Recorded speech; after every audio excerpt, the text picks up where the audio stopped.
need to hear from you, have it first, and then I'm ready to meet you. Reach out to me. I accidentally sent it. To who, Andrew?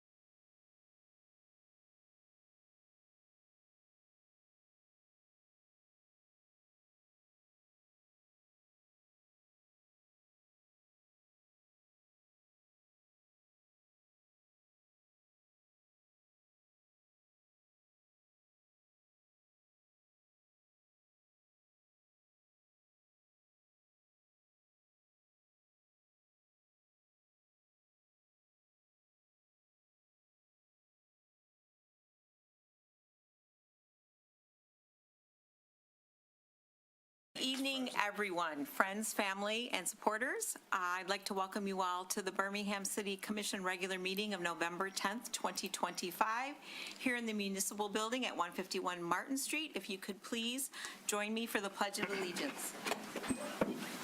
I pledge allegiance to the flag of the United States of America and to the republic for which it stands, one nation, under God, indivisible, with liberty and justice for all. Ms. Bingham, would you please call the roll? Mayor Therese Long. Here. Mayor Pro Tem Ballard. Here. Commissioner Emmerine. Here. Commissioner Haig. Here. Commissioner Host. Here. Commissioner Anthony Long. Here. Commissioner Schaefer is absent. Is absent. All right, thank you. We move to proclamations, congratulatory resolutions, awards, appointments, resignations, confirmations, administrations of oath, introduction of guests, and announcements. We have one announcement this evening. The clerk's office would like to thank all the election inspectors and city staff who helped conduct a safe and successful November 4th election. We appreciate all of the voters who participated by voting early, absentee, or in person. 22.3% of Birmingham's registered voters participated. Unofficial results are available at oakgov.com/elections under the November Elections tab. Official results will be available after the completion of the canvass of the Oakland County Board of Commissioners.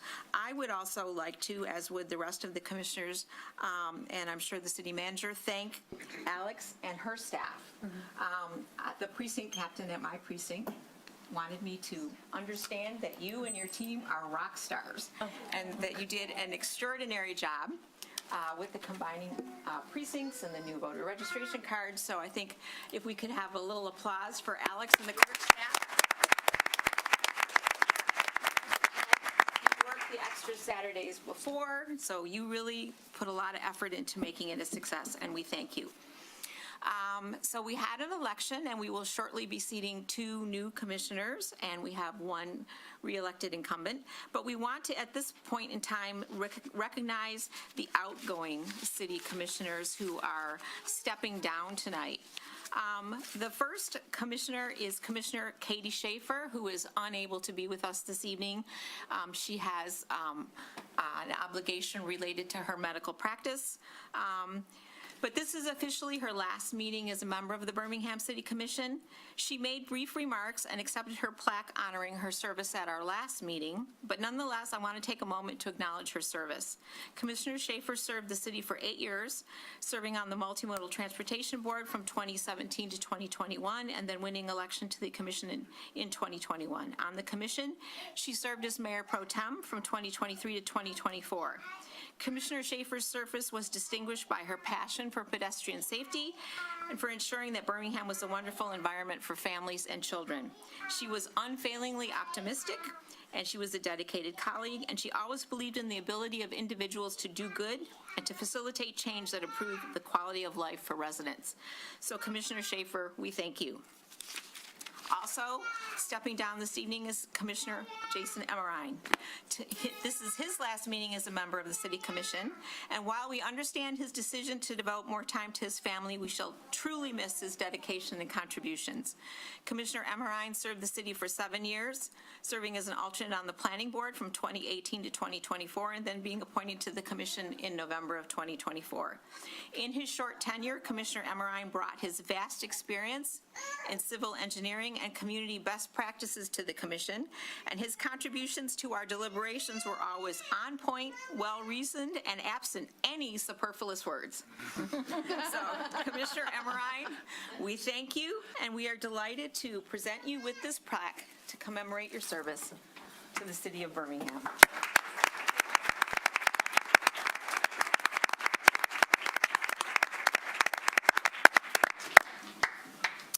Thank you. Now we are going to have the transition to the new commission, and we will begin by the administration of oaths to returning incumbent Andrew Haig and new commissioners Kevin Kozlowski and Bill Kolb. And Alex will join you at the microphone.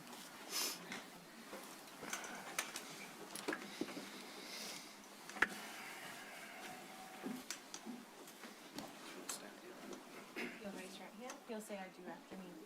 I do solemnly swear or affirm that I will support the Constitution of the United States of America and the Constitution of this state, and endeavor to secure and maintain an honest and efficient administration of the affairs of Birmingham, free from partisan distinction or control, and to perform the duties of office of City Commission according to the best of my ability. I do. So, can you guys sign and print? Moved it for the picture.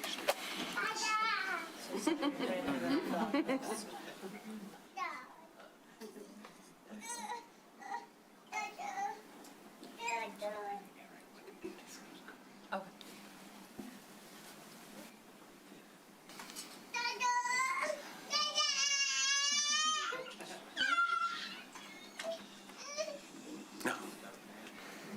Yep, I'll fill out the rest. Oh, I hope that's one page. I think that's one page. Okay. Sign. Sorry. Can I take this? Yes, that's yours. And you can exit stage left if you want. Go outside, or you can just go sit down in the audience while he's swearing you. Yeah, that's what I'll do. I'll do the rest. Go on. All right, if we could have a round of applause for our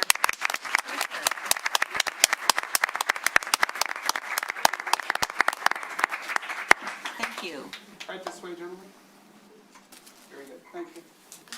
All right. And you can find some seats if you'd like, or you can stay in the audience until we reorganized. Right now, we are going to have the administration of oath to the library board members. We have returning incumbent and current chair Danielle Rumpel, Frank Pisano, and new member Pam Graham.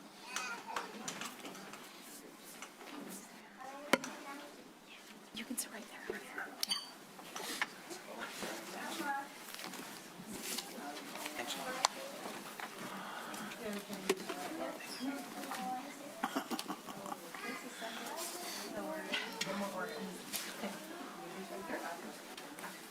You'll say I do after me. I do solemnly swear or affirm that I will support the Constitution of the United States of America and the Constitution of this state, and endeavor to secure and maintain an honest and efficient administration of the affairs of Birmingham, free from partisan distinction or control, and to perform the duties of the office of library board according to the best of my ability. I do. And then come on over. Sign, print, I'll fill in the rest.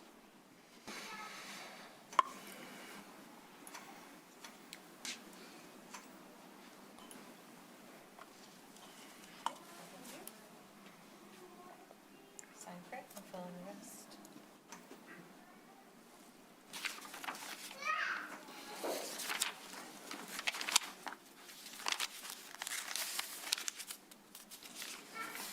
Sign, print, I'll fill in the rest. Oh, sorry. No, you're good.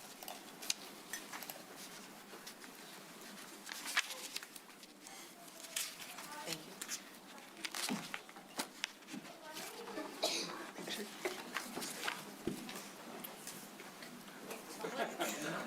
Yeah, you know.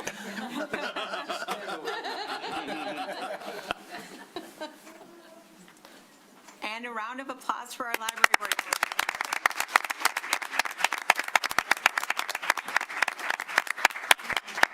Intermission. And we thank all of you for your commitment to service, whether it's new or renewed. Now we have the organization of the city commission. Each year after election, we reorganize and the commission chooses a new mayor and a new mayor pro tem by a simple majority of the members. We begin with the election of the temporary chair of the city commission for the purposes of conducting the mayor and the mayor pro tem election. Commissioner Long. I'd like to propose that you stand in as the temporary chair, since you will not be seeking either mayor or mayor pro tem. That is absolutely true. So, all in favor? Aye. All right, thank you. We now move to the election of the mayor and the mayor pro tem, and we have the acceptance of nominations for mayor from the city commissioners. Commissioner Long. I'd like to nominate Mayor Pro Tem Clinton Baller as mayor. Do we have any other nominations for mayor? All right, all in favor of, excuse me, I would like to make a comment before you vote, please. certainly, Mr. Bloom. Okay, thank you. The first nomination for Mayor Pro Tem was for current Mayor Long to be the temporary mayor. And there was a comment made by Mr. Long saying that the mayor would not be seeking a new position as mayor or mayor pro tem. Now, I thought that all discussions like this are supposed to be in the open, but nothing was discussed. Nothing was offered here publicly. This was done, obviously, behind closed doors, which is part of the problem of all these machinations that are going on. Mr. Baller, who was just nominated, is, if not the smartest person on this commission, one of the smartest persons on the commission. And we have a long tradition in Birmingham, which I believe is important to uphold, of having the mayor pro tem step into the mayor's position. And that's something that I do support. As someone that campaigned for Mr. Baller and helped him get elected, I can personally attest that the only thing one can trust about Mr. Baller is that he is completely untrustworthy. I personally feel that the traits that he has exhibited and I have seen are indicative of B-complex personality disorders. I'm not saying not to vote for him, but when you vote for him, I want you all to understand what you're getting.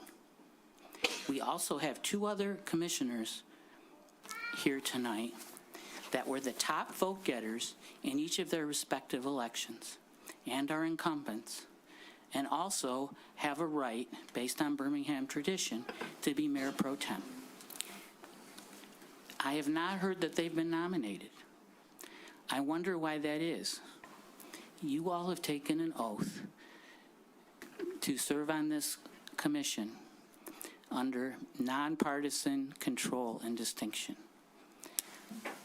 And I would argue that excluding those other two gentlemen who have worked tirelessly to serve this community is a violation of that oath. And I'm reminded of the parable of the scorpion and the turtle that you may have heard. And I have been a victim of that scorpion. And again, I'm conflicted because I support the tradition of making the mayor pro tem the mayor. But it's very upsetting to me to see where we are today and the choices that are before us. And I encourage you to all think long and hard and work publicly and collectively to make sure that when you leave here tonight, you feel that you've made the best decision for Birmingham. Thank you. Thank you, Mr. Bloom. I would note that just as it's tradition generally for mayor pro tem to move into mayor, it's also tradition that the acting mayor is mayor for a year and does not slide back down to the mayor pro tem position. So I think it was an easy assumption for Commissioner Long to assume that I was not pursuing mayor for a second year or to slide backward into the mayor pro tem slot. And I will add, that's exactly 100% accurate. All right, so we have a nomination on the floor for Commissioner Baller as mayor. All in favor? Aye. Any opposed? No. All right. Motion passes. Thank you. We now have acceptance of nominations for the Mayor Pro Tem from City Commissioners.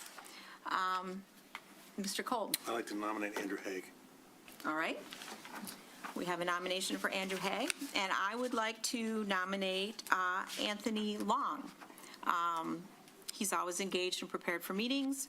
He has an excellent understanding of the role, and I think he would be well qualified for the spot. So we have a nomination for Andrew Haig, and we have a nomination for Anthony Long for Mayor Pro Tem. All in favor of Andrew Haig for Mayor Pro Tem? We have two. We have three. All in favor of Anthony Long for Mayor Pro Tem? We have four. So we have congratulations to Commissioner Baller as the new mayor and to Anthony Long as the new Mayor Pro Tem. And now we have item E, outgoing, presentation to the outgoing mayor, which is me. And so I would just like to state that it has been an honor to serve as mayor for our wonderful city for the last year. Our work on the commission to improve the quality of life of our residents and to make Birmingham a community that serves all of us is the reason we're here. We want Birmingham to be a welcoming place for everyone who lives, works, and visits here.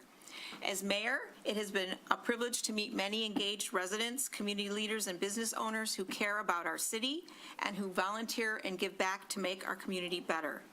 The city is exceptionally well run due to the hard work of our city manager, each member of our city staff, our police and fire departments, members of our appointed boards and committees, and the work of the commission itself. In the last year, we have worked hard to continue our focus on infrastructure, investing in significant capital improvements for water, sewer, and roads in our neighborhoods. We are investing parking enterprise funds to improve our parking decks to make them an appealing alternative to on-street parking. We continue to invest our parks bonds to improve our neighborhood and community parks, and West Lincoln Well Park and Pump House Park will both have new playgrounds before winter. Next year, Poppleton Park will receive a new fully inclusive playground, and we will begin work on adding new amenities, including a bathroom, to Booth Park. We continue to make public safety improvements, installing 131 security cameras in the past year, including in our parking decks, and receiving a successful audit from the Michigan Department of Great Lakes and Energy and Environment for the quality of our water system. We continue to work to address the adverse effects Woodward has on our city in hopes of reducing speed and noise and improving conditions for walkers and bikers. For our focus on sustainability, we have completed the Birmingham Green Healthy Climate Plan, and we planted 463 trees this year. For our focus on community engagement, we have added new family-friendly community events and have developed city guides for new residents and new businesses. For our focus on our senior residents, we have completed the city's Aging in Place Action Plan, and we continue to work on the new home for Next. These successes belong to all of us. We are all the Birmingham community, and when we come together, we can accomplish big things. I want to conclude my term by thanking our city manager, city attorney, city staff, our police and fire departments, the commission, the members of our appointed boards and committees for their hard work. I also want to acknowledge the support of my husband, who's in the audience this evening, who has spent way too many evenings watching me mark up commission packets to prepare for meetings, and I truly appreciate all of you. Thank you.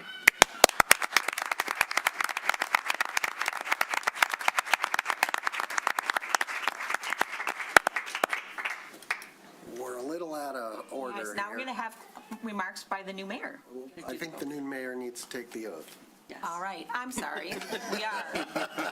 The new mayor does need to take the oath. But as soon as I get back, I will And the mayor pro present tem. My apologies, yep.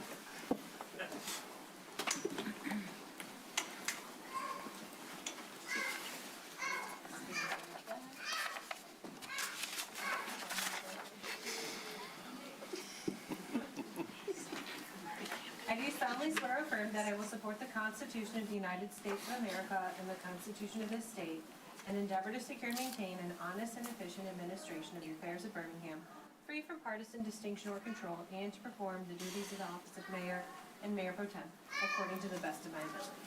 I do.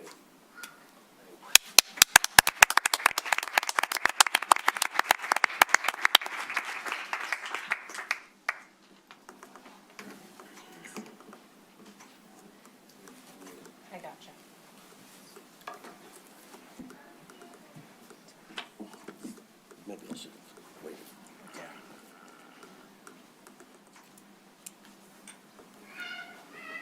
Thank you.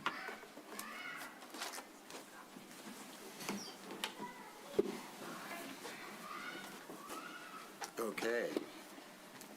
So now it is my honor to present to Therese her third gavel. She has really broken a lot of new ground. You can take it, so I can recognize it. Therese has been on the commission now for 6 years. She's 3 of them as mayor and 2 as mayor pro tem. And she's broken a lot of new ground for us, and it's really amazing. She's helped redefine not only what it means to be mayor, but in part how we choose the mayor. She has been an extraordinary leader, and we, I don't know if you've noticed, we've made some changes. We've allowed mayors to serve more than 1 year, and they get better with age. And just watching Therese tonight should show you that she's really got it down. And I know all of us on the commission appreciate what she's done for us, and we hope she finds something to do with her newfound time. So, round of applause.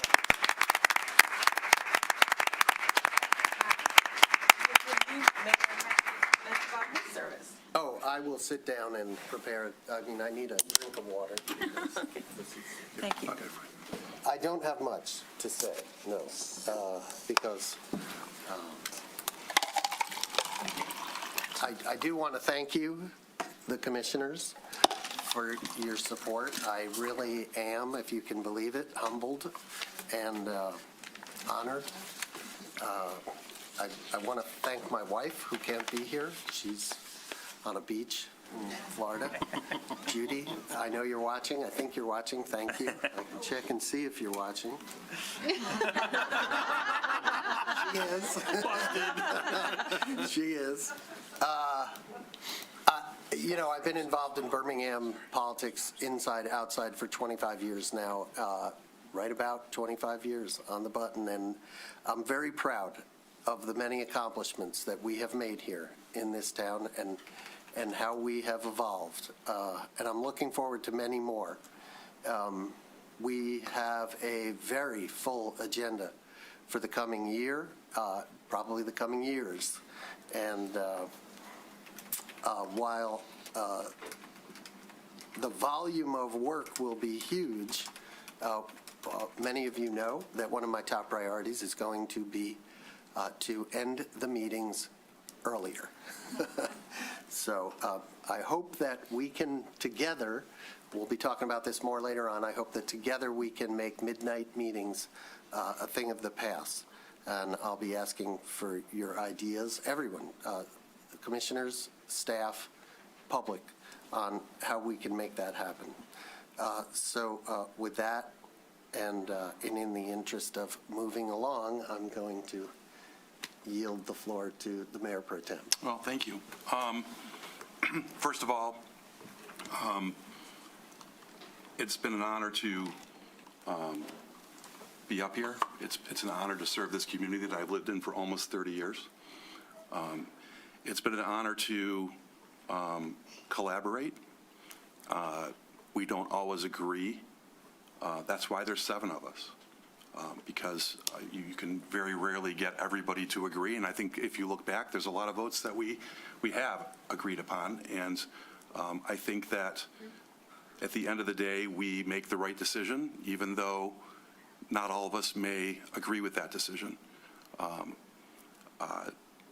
As for outgoing Mayor Therese Long, I've been very impressed with how you've operated, how you've performed the role. You were the first mayor, a female mayor and mayor pro tem duo Katie Schaefer, Commissioner Schaefer. I think that despite the fact that the meetings run long, I think you have done a tremendous job in that role, and kind of been a role model for a lot of us. While I'm sorry to see you go as mayor, I'm happy you're going to be staying on as part of the commission. As far as Mayor Pro Tem Baller, 6 years on the commission and counting. You always come with new ideas. You always question why we do something a certain way. That's something that I've always respected from you. I think that part of what we do up here is to think about doing things and how we do them and whether we can improve them. There's always room for improvement in every aspect of what we do, even though I think we do things here in Birmingham quite well. And I'm going to look forward to your leadership and maybe questioning more. I think we have a lot of things coming up with infrastructure and buildings and finding a home for next, and making some tough choices. We have a wallet that we have money in to spend, but there's only so much in that wallet, and we have to make those decisions, sometimes hard decisions, as to what we do, and I'm looking forward to your leadership in that role. I also want to commend you, 22% voter turnout, and I think you had probably one of the highest the number of votes in recent elections. So, thank you. I'm looking forward to working with the two new commissioners and forging forward. So our future looks bright. So with that, I'll yield back to you.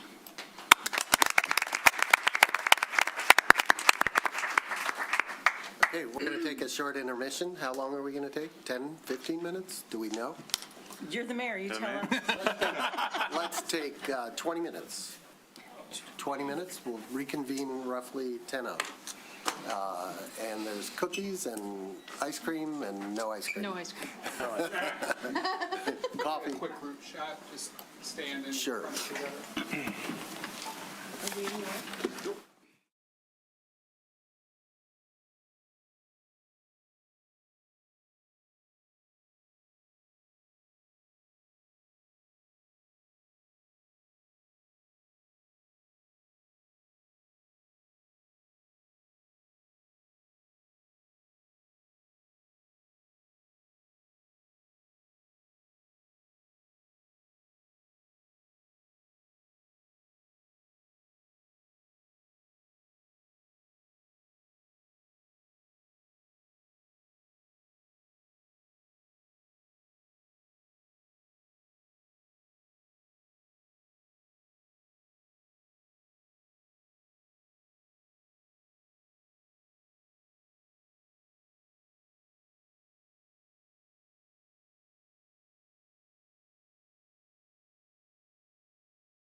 Agenda is nominations and appointments to several boards. First, we have an appointment of, I guess, myself to the Retirement Board. Do we need a formal nomination? Yeah. A nomination, but not motion. Okay. Would someone like to nominate me to the Retirement Board? I'll nominate you, Mr. Mayor, to the Retirement Board. Thank you. All those in favor? Aye. Aye. I'll nominate you, Mayor Pro Tem Long, as a member of the Retirement Board also. All those in favor? Yes. Aye. Okay, we also need to appoint the mayor, me. to the- Nominate Clinton Ballard Mayor to the Retiree Health All those in Healthcare Fund favor? Committee. All Yes. those- Aye. And I would like to be appointed myself to the Triangle District Corridor Improvement Authority. May I have a nomination? I'll nominate you. All those in favor? Aye. Okay, and I would like to appoint myself to delegate of SEMCOG. Can I get a nomination? I'll nominate Mayor Baller as to SEMCOG as delegate. Okay, all those in favor? Aye. Aye. And finally, we need an alternate. I think that would be the It's city generally manager. been the city manager in the Yeah, past. can I get a nomination of the city manager as alternate? I'll make a nomination for the city manager to SEMCOG as an alternate. All those in favor?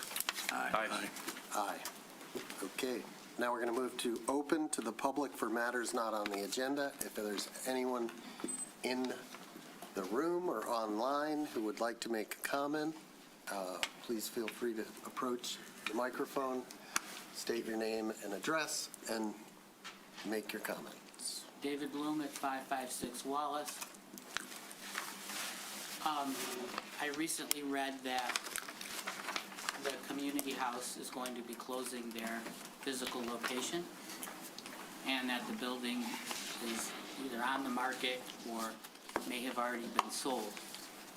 I've heard a number. Excuse me, I just want to interrupt. Yeah. We have an item on the agenda. It's a communication regarding this matter. Is it appropriate for those comments to be made during our consideration of that communication, or is it fair to allow him to continue now? It's usually led by the mayor. There are times that we've held the comments until the time of the communication, or allow a member of the public just to say it early on to get it over with.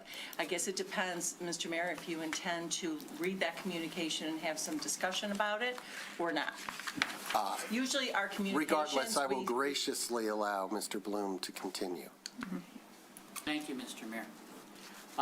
The city was looking at spending potentially over $40 million plus interest on a new senior center next facility on Lincoln.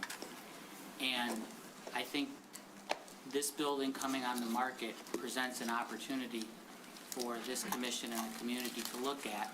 We're either trying to get that building or engaging in some type of public-private partnership with whoever gets that building in exchange for maybe building it out a little bit without, as long as the neighbors are okay, to either add some senior housing units or add some space for next or some community space or something that we can do with it. It's a wonderful location. That facility has been a part of the community and basically a semi-public institution. And so trying to maintain some public use access for that facility at the kind of cost that, what I understand is there, might be more beneficial for the community than just solely trying to do something with the facility earmarked for next right now on Lincoln. Thank you. Thank you. Appreciate the comment. Hi, my name's Asher Todorowski. I live in Waterford, and I represent a group called CAFE, which stands for Community Action for Empowerment.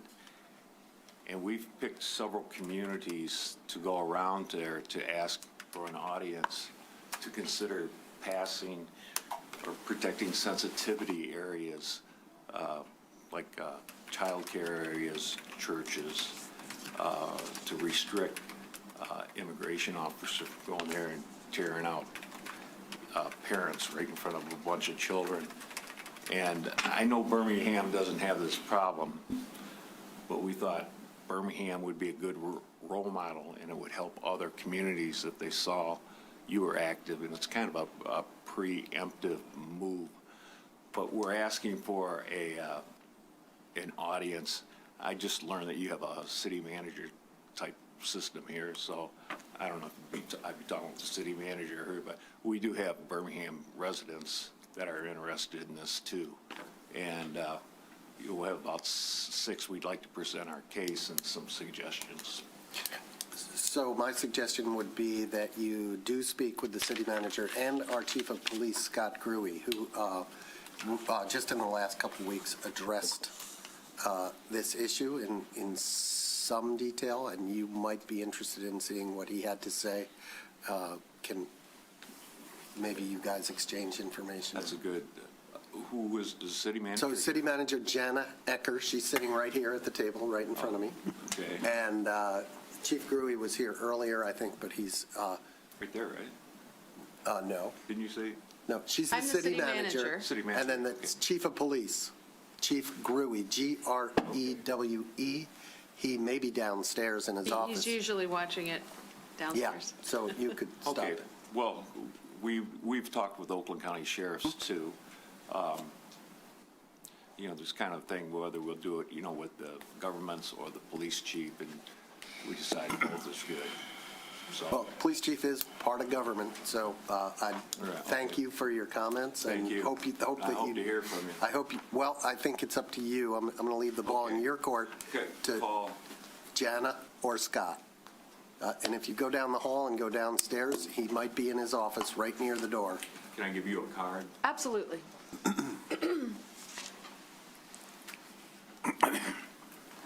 All right, if there is anyone online who would like to make a comment, please use the raise your hand function. Otherwise, we will move on. I see none. Move on to the consent agenda. All items listed on the consent agenda are considered routine and will be enacted by one motion and approved by a roll call vote. There will be no separate discussion of the items unless a commissioner or a citizen so requests, in which event the item will be removed from the general order of business and considered under the last item of new business or sooner. Do any commissioners have any items they would like removed? F Foxtrot. Any others? Anybody online or in the audience?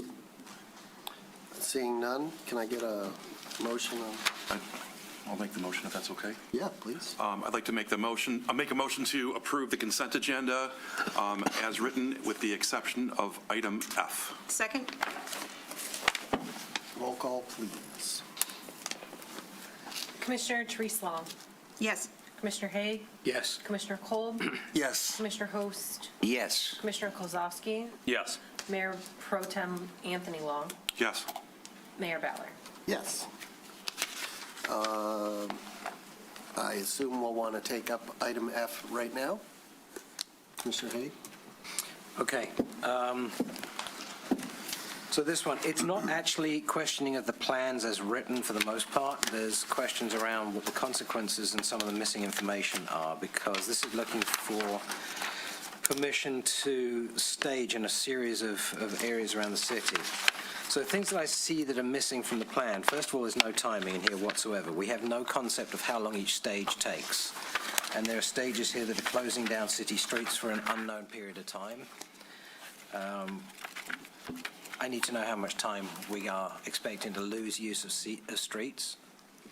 Okay, there is a time frame that's built right into the contract. It says it's going to start in the fall of 2025 and finish in the spring of 2027, and that it all has to be wrapped up in any event by March 31st of 2027. To your point about the phases, there is not a specific breakdown because all of those things are dependent on many other factors, weather being one of them, MDOT and MDOT approvals being another. Well, to finish going through the questions, which you're partway answering already. So yeah, we're losing city streets, and it's a little, I'm at the point of I'm tired of losing city streets for an unknown period of time. There's one down the road here that's been closed for almost 3 years, and I'm done with that. It's not interesting anymore. The point about the MDOT one. So I got concerns about this because it shows a 540-foot taper going south on Woodward, to reduce Woodward to 3 lanes. What I don't see in here is any consideration for all the businesses that are affected by that taper. So Walgreens has no entrance and exit plan in and out of that taper from their entrances on Woodward. Papa Joe's is affecting, as is the new Outfitter store. There's nothing showing how their traffic gets in and out. So I don't see any consideration of impact of those businesses. That needs to be in here because we've had an instance recently where there was insufficient communication that was resolved, but there was insufficient communication with affected businesses with street closures. This is exactly the same thing, except it's now multiple businesses, and I don't see it. I've also got concerns with the truck traffic moving in and out. Commissioner Haig, the city manager did want to respond to your initial comment, so she may have an answer for you. Yes. First of all, the actual lane closure is only going to be up in the area, in the vicinity of that plaza area where Elm, Haynes, and Woodward kind of meet. But you're right, MDOT requires, I think it's 450 or 550 foot taper so that the lane closes and gives everybody time. That's a requirement of MDOT if there has to be a closure. So we can't change that amount. There is going to be openings for each of the businesses as part of the MDOT permitting process. They're the ones who decide where those openings will be, and there will be an opening to Walgreens. There will be 2 openings to Papa Joe's, one at the south end of that MDOT, the pull-off area where the parking is, and one at the north end. So the access to the businesses will be maintained, and it'll be part of the MDOT permit. We get to see that because we're effectively being asked to approve something without being able to see what impact something has on the state road to businesses that we are responsible for looking out for their interests. And so that's where I see a disconnect. Yeah. Eventually, we'll be able to see it, but we don't have any control over it, and they will be. But I will tell you that their access management and keeping access to all businesses open is always a priority of theirs. Okay. Other points are the pedestrian detour. It's a little excessive. It sort of is what it is, but it's a little excessive. But in some of the other plans, it appears as though the pedestrian detour ends up not being a detour when I go to things like Exhibit E. Unfortunately, the numbering got mixed up on the package, but Exhibit E, where we show the entrance-exit area, there's no color coding key for what the colors are. But on Exhibit E, we have a blue zone that leaves it rather open to interpretation for the pedestrians that can walk down Haynes Street on the south side, that they can then walk straight across the construction.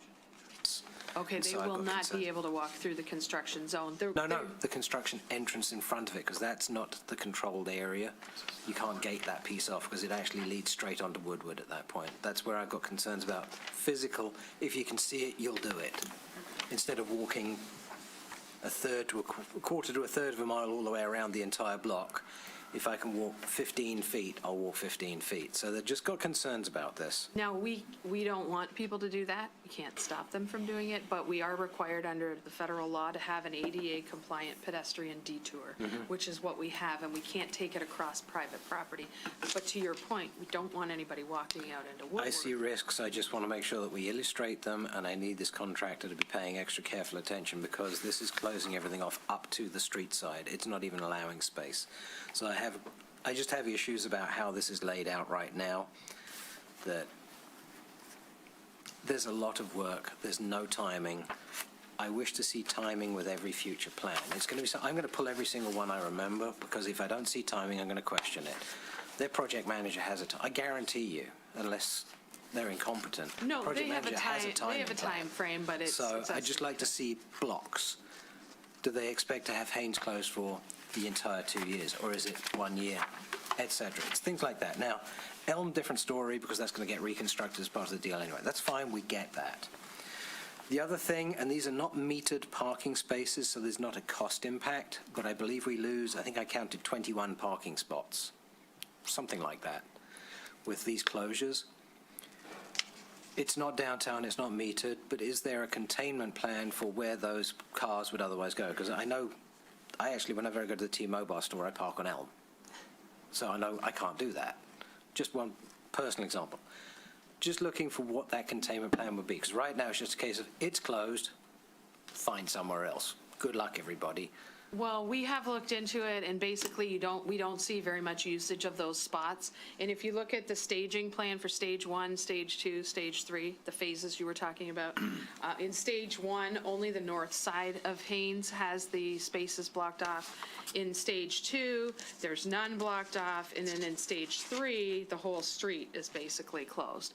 So where could people park? There's an abundance of parking in that area. They probably go into the Walgreens parking lot, quite honestly. May I make a quick comment? My experience is the people that park along that street are the employees to the dealership. Of course. And they're not going to be there. And a lot of They're going to be over times- at the other location. Well, they're like 2 doors north, because I think they're moving everything a couple of doors north. That's what the sign says. They're moving, they moved to Audi, and then they're moving to the Yeah. big shopping mall, but I think the cars that normally park along there, I'm not saying everyone, obviously, but the majority of them are employees of the dealership. So, Yeah, and a lot of times they have their vehicles for sale that are parked in a lot of the spaces in the parking lot. So then even somebody visiting could pull up there because they see that the lot was full of Porsches. Commissioner Host? I have 3 questions for the city manager. What are we charging on Haynes, the closure of Haynes, and when is the deal up for renewal again? I think we're in our 3rd year. Are you talking about on the other side? Oh, yes. Okay. Yes. Okay, that's What not are we part of- charging? That is not part of this discussion right now. It will be after my 3rd Okay, question. well, maybe you should ask your 3rd question first, and then. Okay, my 3rd question is, why aren't these people paying for use of our roads? We don't generally charge people for the use of the road. We do, what the benefit that we get in return is we do charge them if there's paid metered parking spaces, which, as you've noted, Commissioner, we don't charge for parking over there. And then we often ask them to reconstruct the road or build in new. That goes without saying. They're not paying anything for Haynes Okay. other than the reconstruction that they'll do after the project. But DeRade Marcus is paying us for Haynes. Not at all? He's only paying us for any of the, no, he's not even paying for the parking spaces. No, he's not. Okay, same for the new Maple project, the post office, or are we charging? We are not. Holy crap. Okay. Well, I would say there are benefits to the city of development, and these are all interesting points.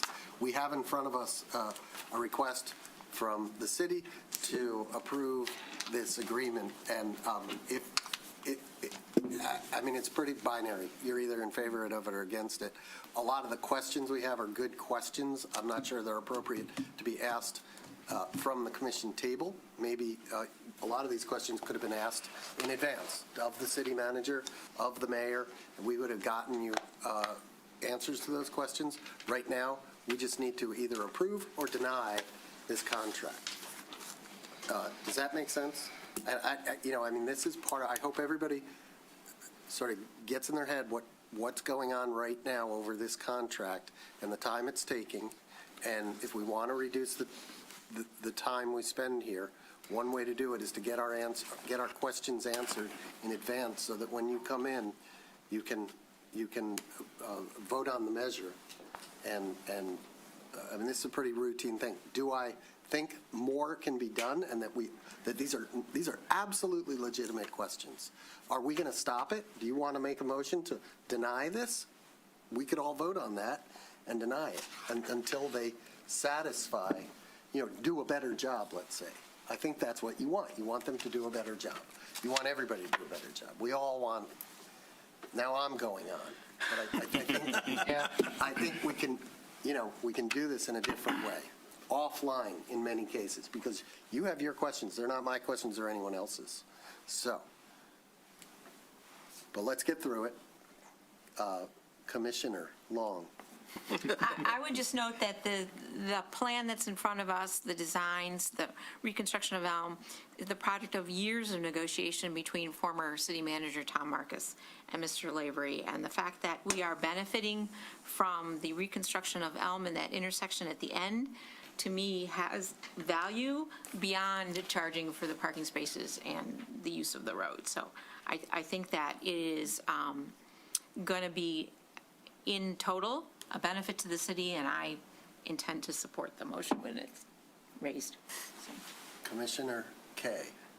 Kozlowski. Yeah, I mean, obviously, a huge amount of time and effort has been put into these plans. And I had kind of chalked it up perhaps to an experience that I was having trouble deciphering some of these things. So one of the questions that I wanted to, because to piggyback off of what Commissioner Haig said, I am concerned about the pedestrian experience on Woodward as well. Distances between crossings on Woodward are extremely long. Trying to shortcut your way on the far right lane of Woodward is extremely dangerous. And when I looked at it, the implication to me was stage 1 and stage 2 have explicit, these like orange dotted arrow paths suggesting a pedestrian detour. Stage 3 does not. And just judging by what I saw in the picture, I thought, oh, well, maybe that means the sidewalk on Elm will be open and people will effectively be able to navigate Woodward on the east side on foot.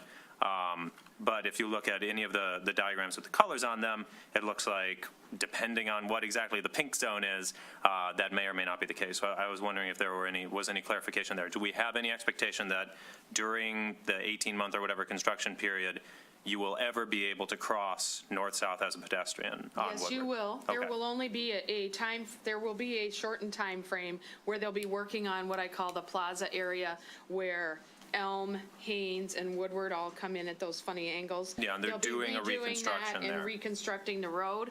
It will only be closed while they do the work on that area. The only reason we have to close any part of Woodward is because of the work in that little triangle.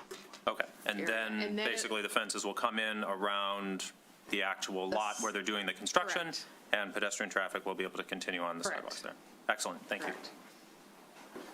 Commissioner Host. I think henceforth, based on my 3 questions and all the answers are no, we should have something in place for the next construction that takes up some of our airspace or some of our easements that we charge for the usage of those. I think that would be appropriate to bring that up under new items. Right? Then we'll bring it up later under new items. So to circle back around, since I pulled it, the observation from Commissioner Long, as I started my whole question, I'm not questioning the plan, the structure. The point about Elm, you're right. It's been it was in the 2040 plan. So, I mean, that's nothing new. That's fine.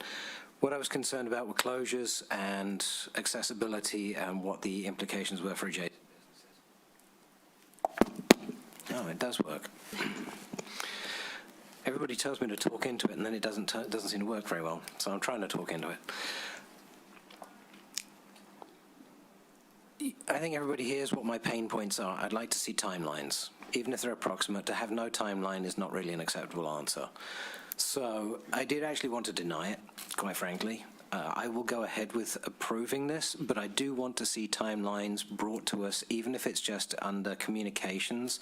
It's appropriate for us to see what the expectations are from the contractor as well. I know Mr. Lavery clearly has a timeline he wants to work to for very obvious reasons. The public needs to see it as well. My understanding was that a representative of Saxe Development was going to be on Zoom. I do not see them identified by name, but if you could perhaps ask if they want to. Is there a representative of the contractor on Zoom? If you can see the names on there, it would be Bill Verbeek. No. No, I don't see No that. Bill Or Verbeek. Beth Micon, or Nope. Krista Malio. Nope. There is a Camalio. C. Amalio? Yeah. C. Amalio? Oh, yeah, okay, ask. Are to you unmute. listening, C. Amalio? Oops, she just, there she goes, raised hand. Ask to unmute. All right. Go ahead. You need to unmute. Okay, thank you. Hi. Thank you for having us this evening. Do we have a specific question for Ms. Amelia? I think Commissioner Haig was asking if you could give an estimate of your timeframes for each of the phases, or stages as you call them in here, stage 1, stage 2, stage 3. I don't know if we lost her. I know, it looks like we did. No, I can Oh, hear you. there you Thank go. you. With specific dates, we do have some construction activities that are moving around. If that is something I can follow up with, I'd feel more comfortable giving you those dates and durations, knowing a couple more variables that are going on with the actual construction of the building. So is there a time frame, even if it's tomorrow or by the end of the week, and I can get those? Next meeting communication would be sufficient for me. We can do an addendum to the agreement as well. I think by the end of the week would just be fine. Okay. Okay. So do we have a motion on this? Yeah, I'll motion to approve as written I'll with the second. noted update. Okay. I'll second. Let's do a roll call, please.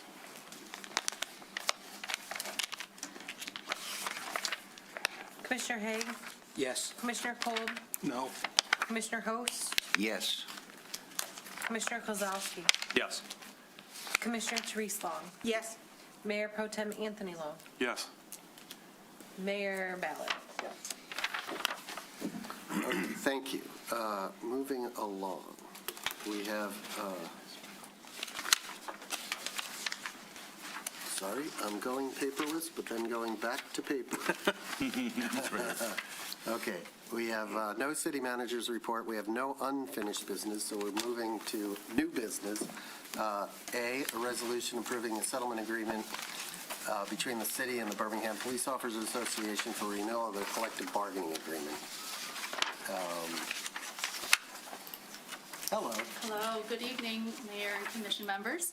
I am before you regarding the settlement agreement and contract renewal with the Birmingham Police Officers Association. BPOA represents 36 full-time police officers, sergeants, and dispatch employees working within the police department. The current collective bargaining agreement with BPOA expired on June 30th of 2025, and on November 3rd of 2025, a settlement agreement was reached between the city and BPOA. The primary features of the settlement agreement are a 3-year contract, annual wage adjustments of 3.5% for 2025, 4% for 2026, and 3.5% for 2027. 5% wage increase for the dispatch positions, 5% employee contribution match to a 401A, sergeant officer in charge pay, $150 increase in annual uniform allowance, 6 shifts of paid military leave time for our military members. We have a $25 increase in holiday premium pay, the addition of Juneteenth for the purpose of annual vacation accrual, and language adjustments for compliance with the Earned Sick Time Act. All of these will have a fiscal impact of $275,000 for this year, which is budgeted in the wage adjustment account. That does include wage and fringe benefits. And I'm happy to answer any questions. Have a question. Any questions from the commission? Commissioner Haig. Christina, could you tell me again the date of that agreement, please?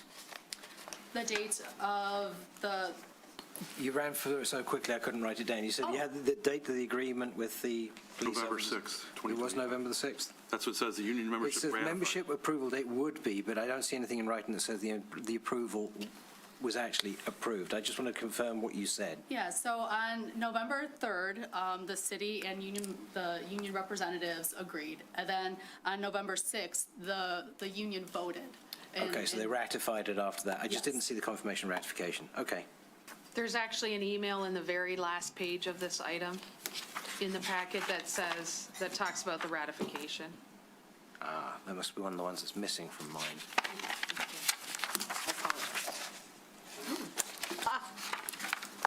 Anyone else? Anyone in the public have any comment? Oh, sorry. No one on public, nobody online. Motion? I'll make the motion if you like. All right, make a motion adopting a resolution approving the settlement agreement dated November 3rd, 2025 between the City and the Birmingham Police Officers Association for a renewal of the collective bargaining agreement through June 30th, 2028. Further, to authorize the transfer of funds in the wage adjustment account 101.0-272.000-709.0000 to the appropriate departments. I'll second. Roll call. Commissioner Kold, Yes. Commissioner Kozlowski, Yes. Commissioner Therese Long. Yes. Mayor Pro Tem Anthony Long, Yes. Mayor Ballard, Yes. Commissioner Haig, Yes. Commissioner Host. Yes. Thank you. Next item is the initial bistro screening for 2025. And we have two, so we can move forward with one or both or neither.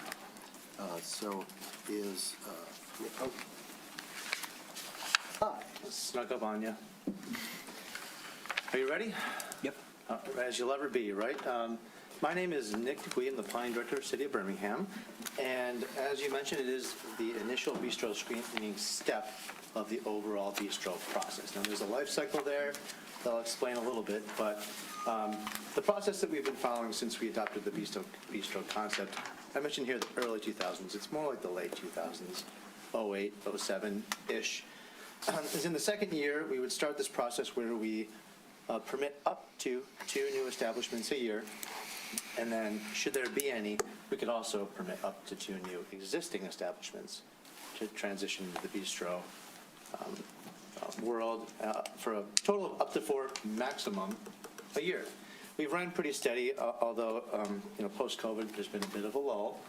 And just to outline some of the recent ones we've seen at the commission, in the October cycle, we saw Marrow come, who have since decided not to. And in April, we saw the Amalfi Coast, which was on the north side of Old Woodward. I would at least say that the space that they were planning to has been taken by somebody else, so I wouldn't expect them to come back. And then Kimosabe, which was also on North Old Woodward and right adjacent to the parking lot, which I have also seen nothing on since April. So I would not expect any of those recent initial bistro screening applicants that you've put forward to be coming in for a special land use permit anytime soon.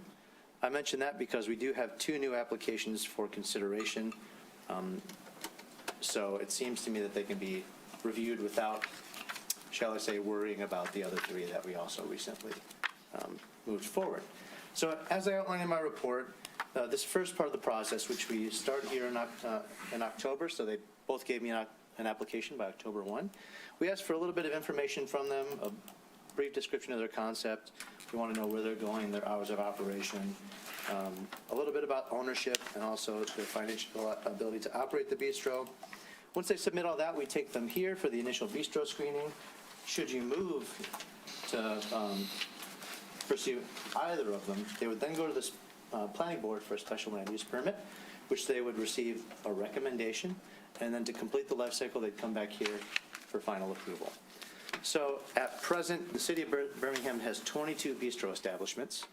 19 of them are in what's considered downtown, which stretches from all the way to the north into the south end. When the bistro concept was introduced, they were intended to be small, eclectic, unique little places to eat. We wanted less of the big, huge bar-type restaurants and more of the little, unique dining experiences that we thought would be a good addition to Birmingham. So importantly, bistro is defined in our ordinance, and I'll just read it verbatim, as a restaurant with full-service kitchen with interior seating for no more than 65 people and additional seating for outdoor dining of no more than 65 people. So with that being said, as I mentioned, we got 2 applicants, Tuda at 168 West Maple and Snap Taco at 126 South Old Woodward. As I've been doing the last few cycles, I've given you a little bit of an analysis. I considered a 10,000-foot high-level analysis of the proposal plus a little bit about their, I guess, what could be some pain points, maybe, I could say, in terms of the bistro ordinances. So Tuda itself has been open for 11 months now. Was that a hand I saw? Just to indicate, Alex, this is dead. I'm kicked out of the Zoom meeting, we're so all you're not dead. recording me at all. So I don't know if we're actually even being recorded anymore. Yeah, and it's not based on your individual computer. That so- one's dead as well. This one's dead. Mine's dead. So the Zoom component is still working. I'm pinging I'm IT out. right now because my computer also Yeah. froze. Okay, I can't even load Zoom.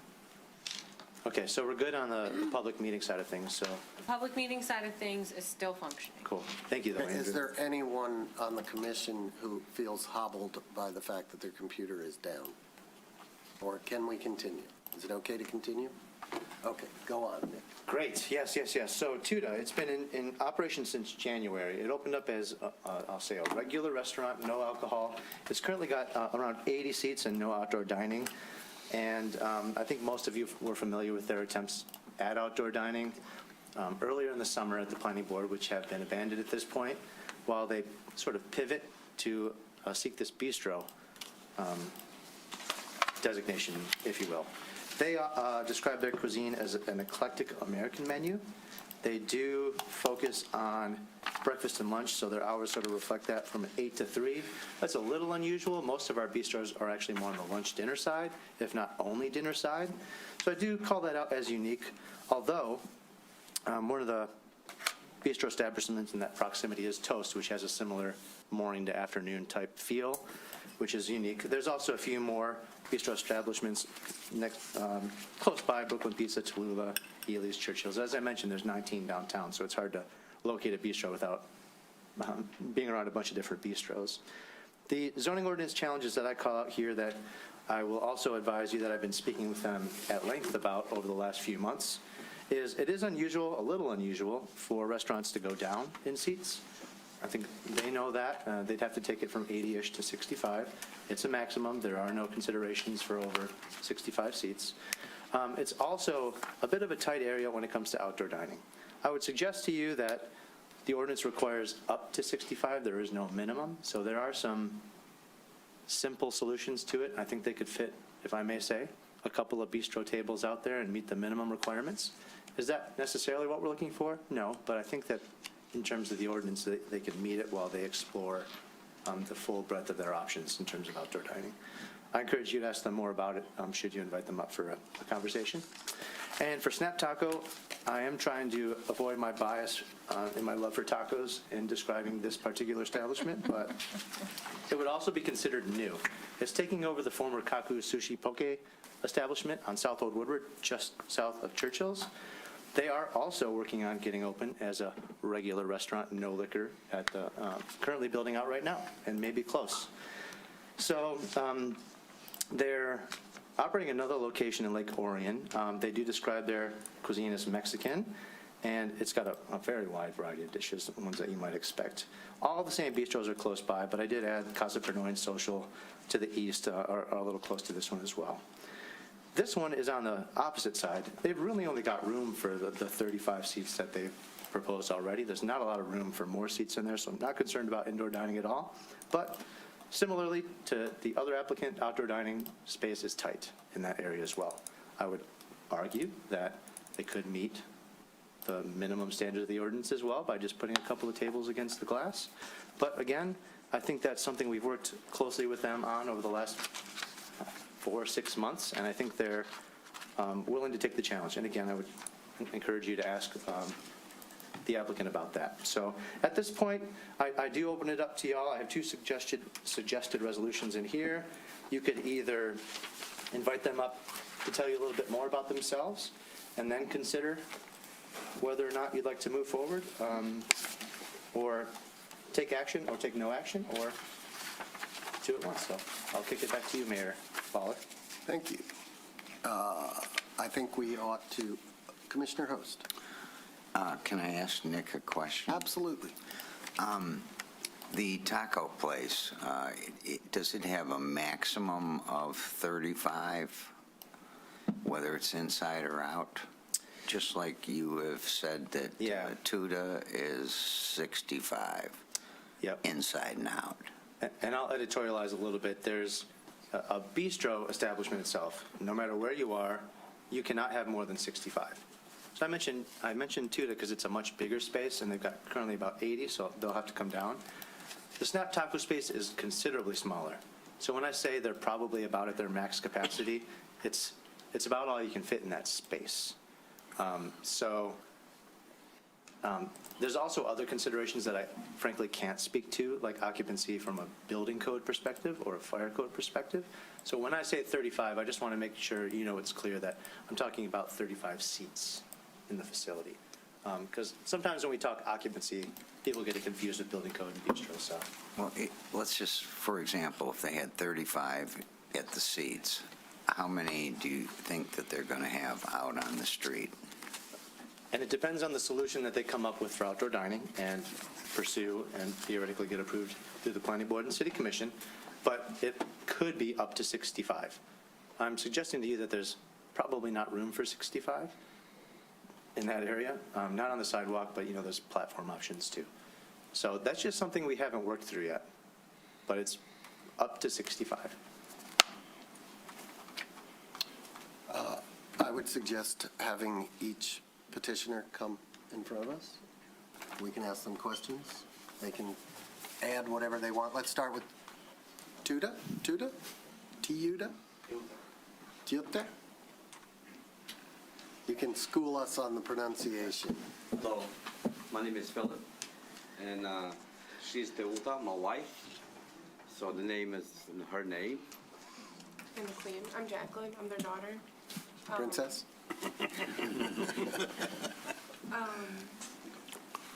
So, I don't know, do you guys have questions for us? Well, we might, yeah. Do you have anything you would like to say to us first?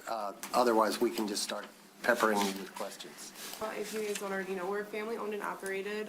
I work there 6 days a week. My dad's there 7 days a week, and my two brothers cook all the food. So if you tried us out, it's them.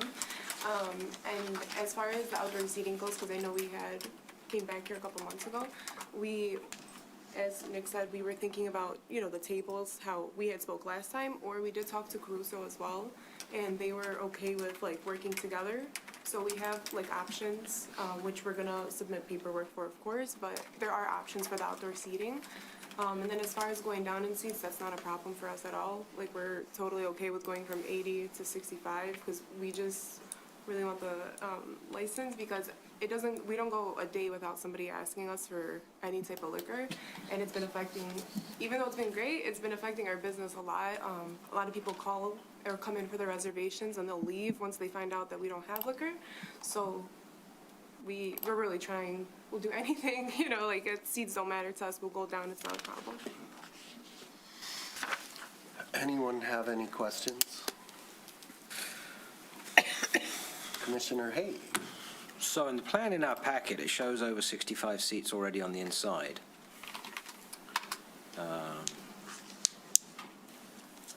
We have had, to put it politely, repeat issues with one of your proposed peers who have consistently brought seats back in year after year, and they've been caught out on it year after year. And when it comes to the liquor license renewal, it got heated last time. Not interested in doing that again. There's a really big lesson learned for everybody there. So I'm curious about that. Now, when you talk about the outdoor seating, so for both the applicants, I spent some time yesterday going and actually drive around and stand in front of both of your locations, because I wanted to actually feel what the streetscape looked like, rather than just look at Google Earth or Street View. I wanted to actually get a feel for it. In your particular case, there's an ADA parking spot in front of you. The sidewalk, I didn't go and measure it, but it's got to be maybe 8-9 feet from the storefront to the edge of the planter box. There's an ADA ramp next to the parking spot, and then there's a crossing on the other side of it. There's a deck that is 1.5 parking spots from memory that's just down from you. I don't see where you can actually have street seating, because we're not going to take up a parking spot, an ADA parking spot. It's just not even on the table. So I'm not really seeing how it works. I can't figure out the geography of it that doesn't get in the way of street, pedestrian traffic, handicap traffic, etc. So you mentioned talking with one of your neighbors, but that's quite some distance down the street. Walk me through your logic, because I'm really, really struggling with it. From the door, it is a few feet from the door. It's next door. Next door. Is it next door? But you got to look at the streetscape there. Yeah. It's not the widest sidewalk. We do have a very constrained sidewalk with everything there, because when you go on either side, like I said, ADA parking with a ramp on the sidewalk, and on the other side there's a crossing with a ramp. we have to maintain clearances. I'm struggling with how to actually put something on the sidewalk for seating. This is where I want to hear the plan.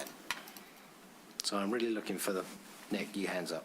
Nick's got his hand. Oh, sure, and I should have mentioned, because we've been working together for like 8 months on this, you should also know, whether it affects your decision or not, with unique circumstances like this, often business owners have the opportunity to perhaps seek a variance because of the immense challenge there would be with providing outdoor dining here. So you should know that should you move them forward, they'll either find a way, they could pursue a variance, or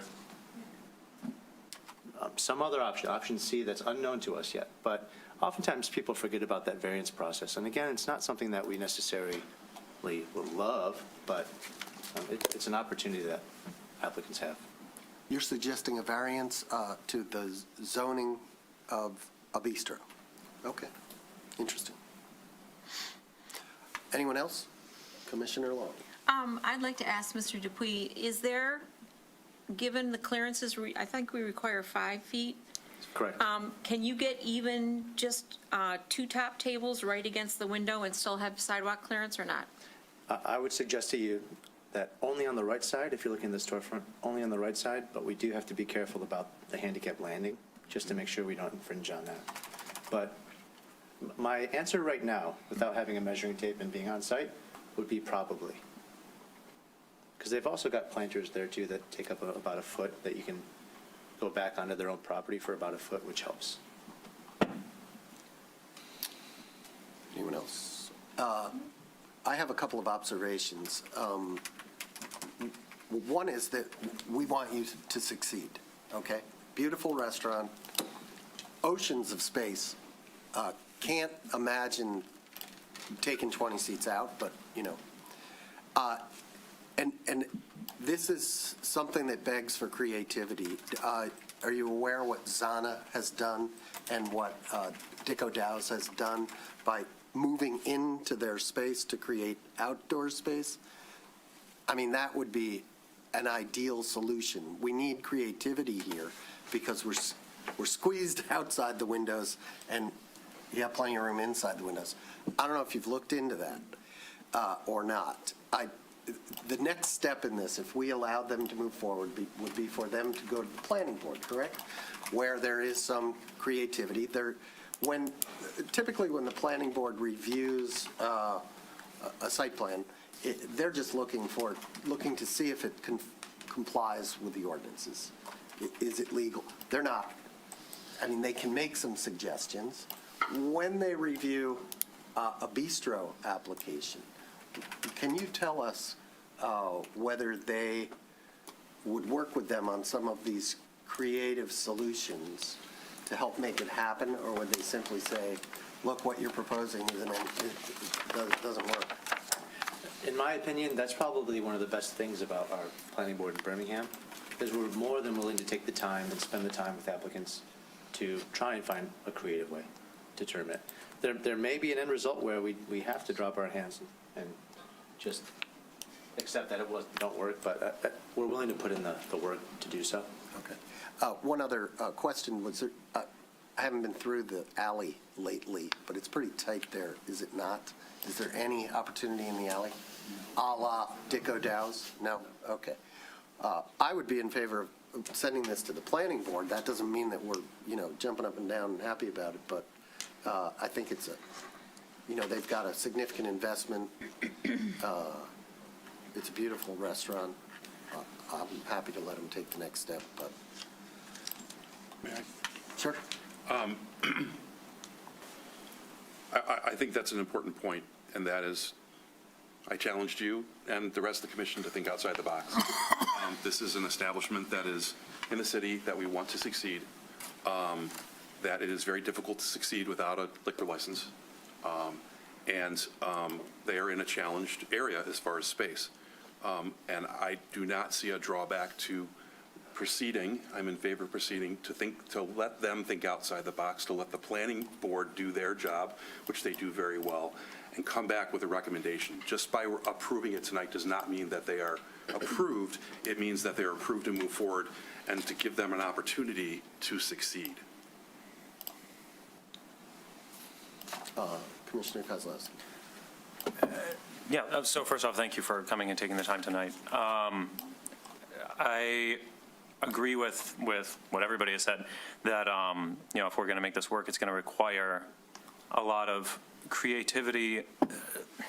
Sort of one of the concerns I had was something that you had brought up. Now, I am not a restaurateur, and I don't know anything about your business. But is the goal here basically to be able to sell liquor? And if it is, we talked about maybe we'll find some kind of bistro variance.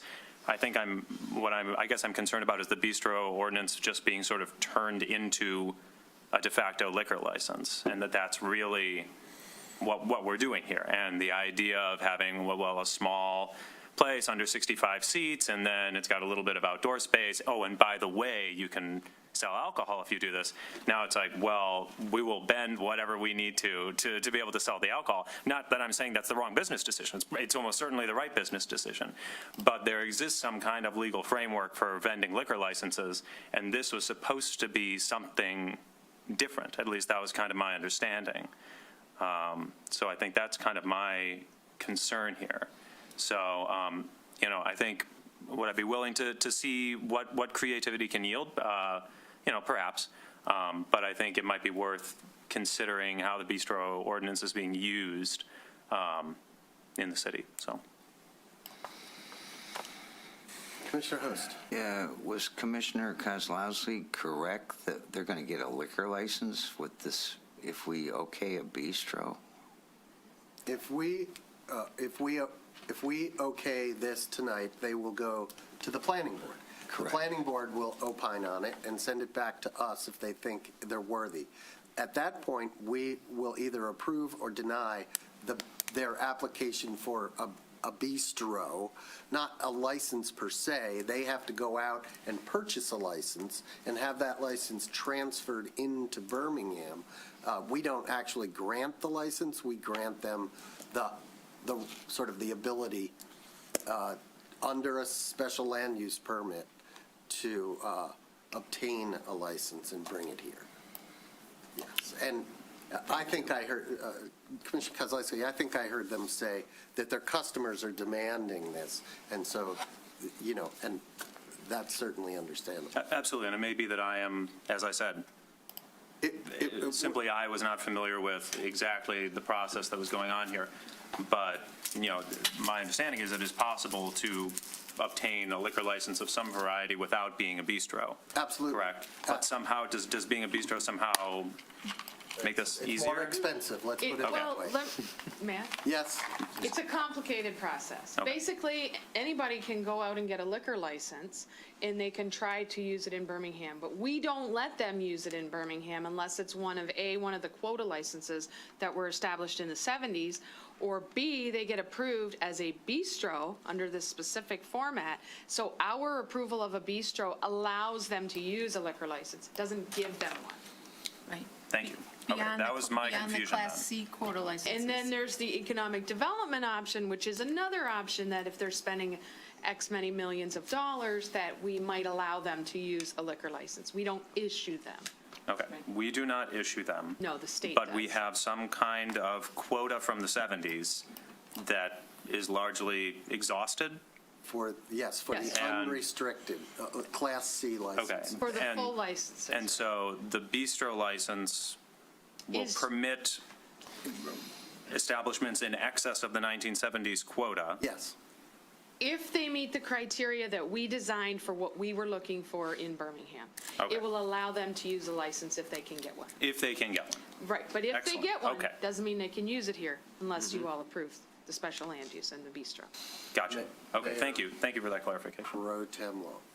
I just want to make a clarification to make sure that I understand. When Mr. Dupuis said seek a variance, I think he was talking about the distance between the road and, say, the wall, and what distance you needed for pedestrians. I don't think he was suggesting a variance with regard to the bistro license, were you? I would just, a bistro for outdoor dining, generally. I don't think we would give variances for the distance. That's ADA stuff. So you're suggesting that there's a possibility to get a variance from the bistro criteria? Yes, that essentially suggests that you must have outdoor dining. There's not Must of a have. hardship. So- You have to. Right, so the variance would be, no, you don't have to have tables outside, but we'll still give you the bistro. Correct. In this scenario that we built, yes. Okay. Potentially. I just wanted to make sure If that they we were clear. couldn't fit anything and they've tried everything, and there's Right. no way around it, they could always do that as a last resort. Okay, fair enough. I want to make another observation that applies to both of these applicants, and that is, for you, not the other one, you're right on the borderline between what a bistro and what a full Class C ought to be. You've got the square footage to support a Class C. You're going for a bistro because it's a lot cheaper. We know that. But I sense that both of you entered into your businesses without studying the bistro ordinance, without knowing that, if you wanted to go ahead with the bistro ordinance, you'd need room for outdoor dining and that you could only have 65 seats inside. And so, it's too late for you, but boy, all the other, we've seen this before, where they come to us and it's like they're trying to fit a square peg into a round hole. So, anyway, do I have a motion, perhaps? More comments, go ahead. Commissioner Haig. So you talked about Caruso next door. Well, they're not next door anymore. They moved. October 25 Google Street View shows they're gone, so we don't know who's going in there. They're coming back. They're just temporarily relocated while they repair water The damage. old Moose Jaw place. All right. The other thing that concerns me is if you do come back and start asking for parking spots, Dick O'Dowd's uses 1.5. There's only 6 parking spots there, and that's already Well, they've already asked for prime. that and been denied. Is that No, correct? they asked for the ADA spot, which was denied. But if you go one over, which is in front of Caruso, that's not ADA. But that's one of 6, and 1.5 are already taken up. So now we would effectively take 3 parking spots out of the only 6 on that stretch that are available for public use, and they would be out of commission. And that's going to be a really big stretch because it would have to go even further over to abut up to the Dick O'Dowd's 1.5. So I got a lot of concerns. I think your point about square pegs and round holes is really valid. And if we're at the point of we decided to come up with there's a bistro ordinance, but let's not bother with it because we'll write deviations for everything, then why did we bother coming up with the ordinance? Because then, to your observation, it's a restaurant. It's not a bistro. It's a restaurant with a different label on it. And it's just deviation upon deviation eliminates the need for even having the requirement in the first place. There's no point in having the requirement. We did it for reasons. We did it for cause. So the other thing that I do remember was, I think it was in the first year I came here, Tom Marcus sat in front of everybody and said, just because we can doesn't mean we should. 2 a year is the maximum. We can also do 0. 0 is a viable option. I think you've got a really nice looking restaurant. I don't think you have a really nice bistro. That's the problem. It doesn't meet the requirements. It's a really, really nice location. Really, I mean, look at the pictures. Look at what you've put into it from your family. It's not a bistro. It can't meet the requirements. Geographically, there's no way of doing it. If we sit here and say, you know what, you can take it down to the 60, 65 seats inside, and ideally we want to have outdoor dining because that's the whole point of a bistro, but you can put maybe 2 two-tops out there if we're lucky, just with the sidewalk width, and you might not even get the second one in because of the access requirements from the ADA ramp. We negated the need for the requirement to have a bistro. I'm sorry, but I don't feel comfortable with it as a bistro. I think as a restaurant, you'd be phenomenal. You'd be absolute rock stars. But I don't think it's a bistro. I don't know if this, sorry, I don't know if this. Hold on, I'm sorry.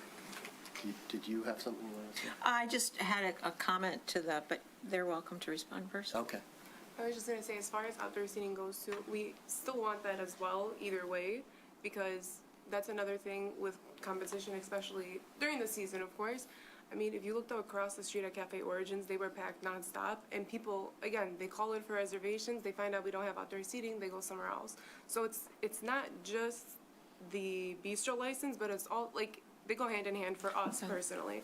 So even though we have a big space, It was things that we were thinking about ahead of time, but we were eager to open. So we kind of opened without the bistro license and thought, okay, we can work through things afterwards.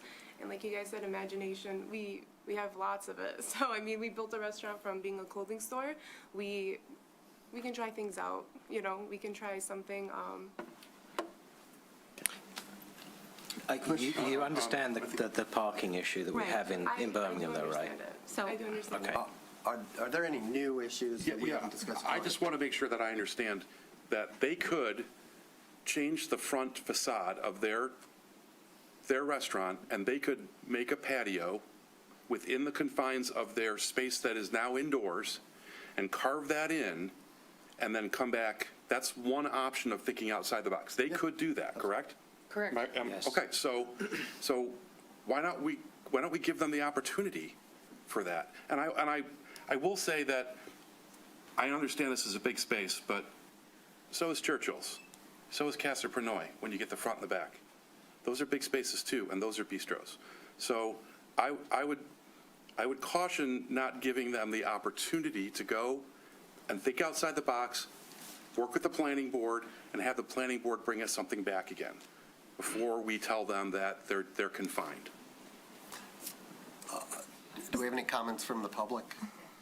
May I? Anybody in the public like to comment either? I would. Well, then come to the microphone, state your name and address, and make your comments. We want to hear from you.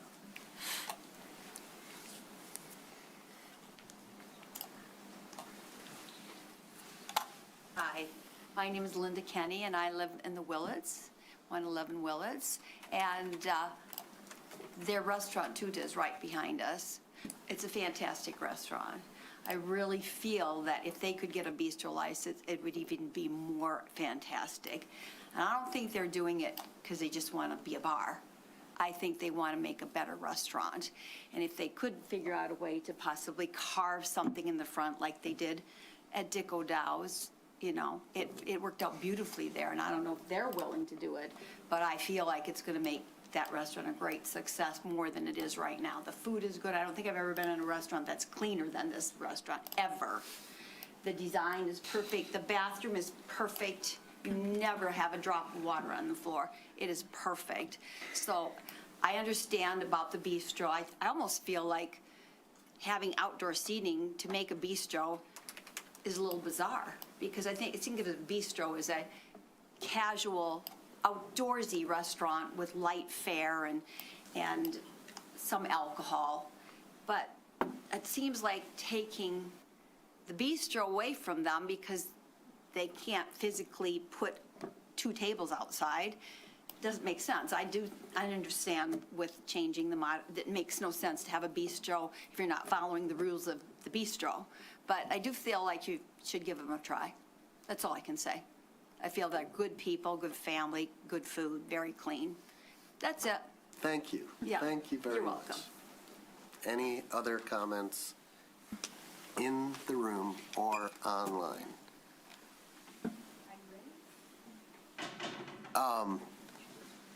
Seeing none, do we have a motion? Can I make my comment? Of course.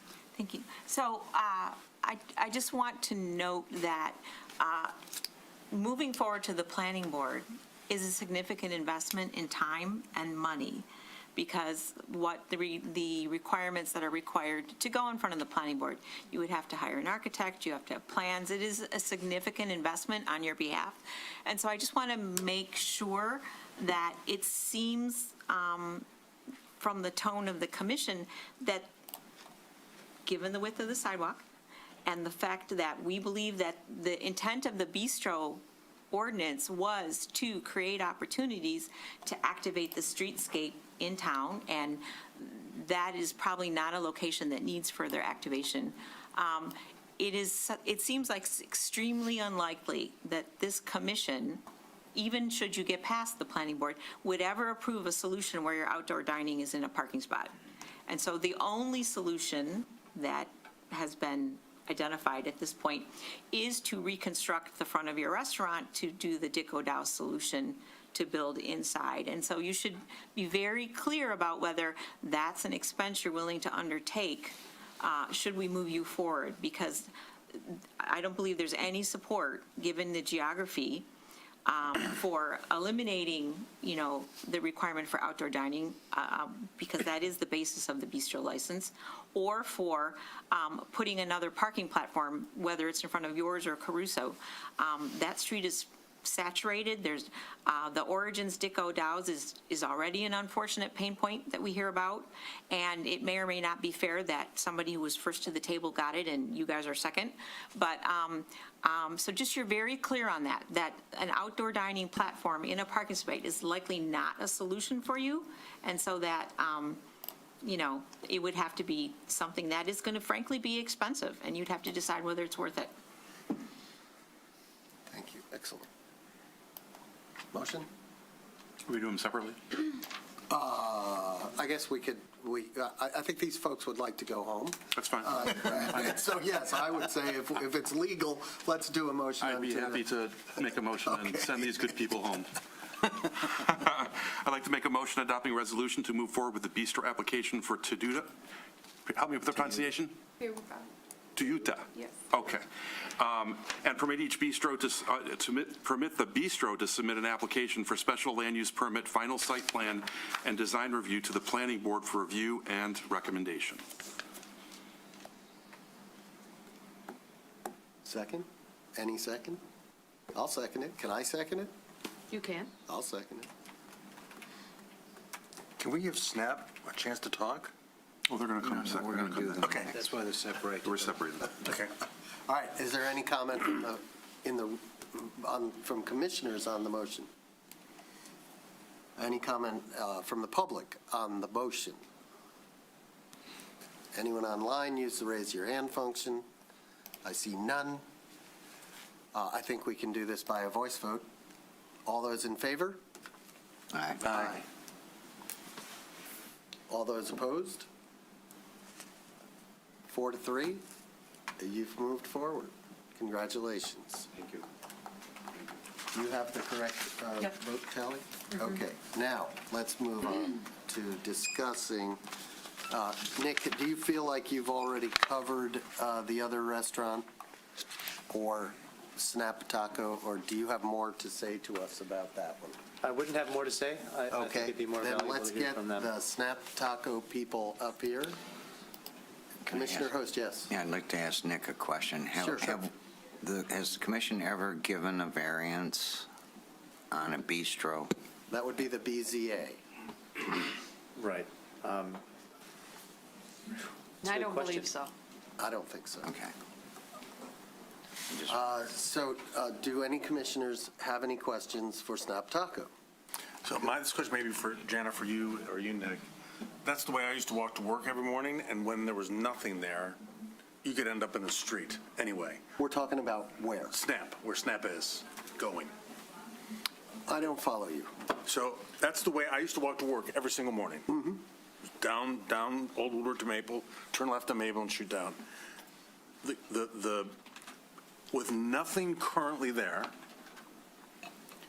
it was shoulder to shoulder where you could get pushed into the road.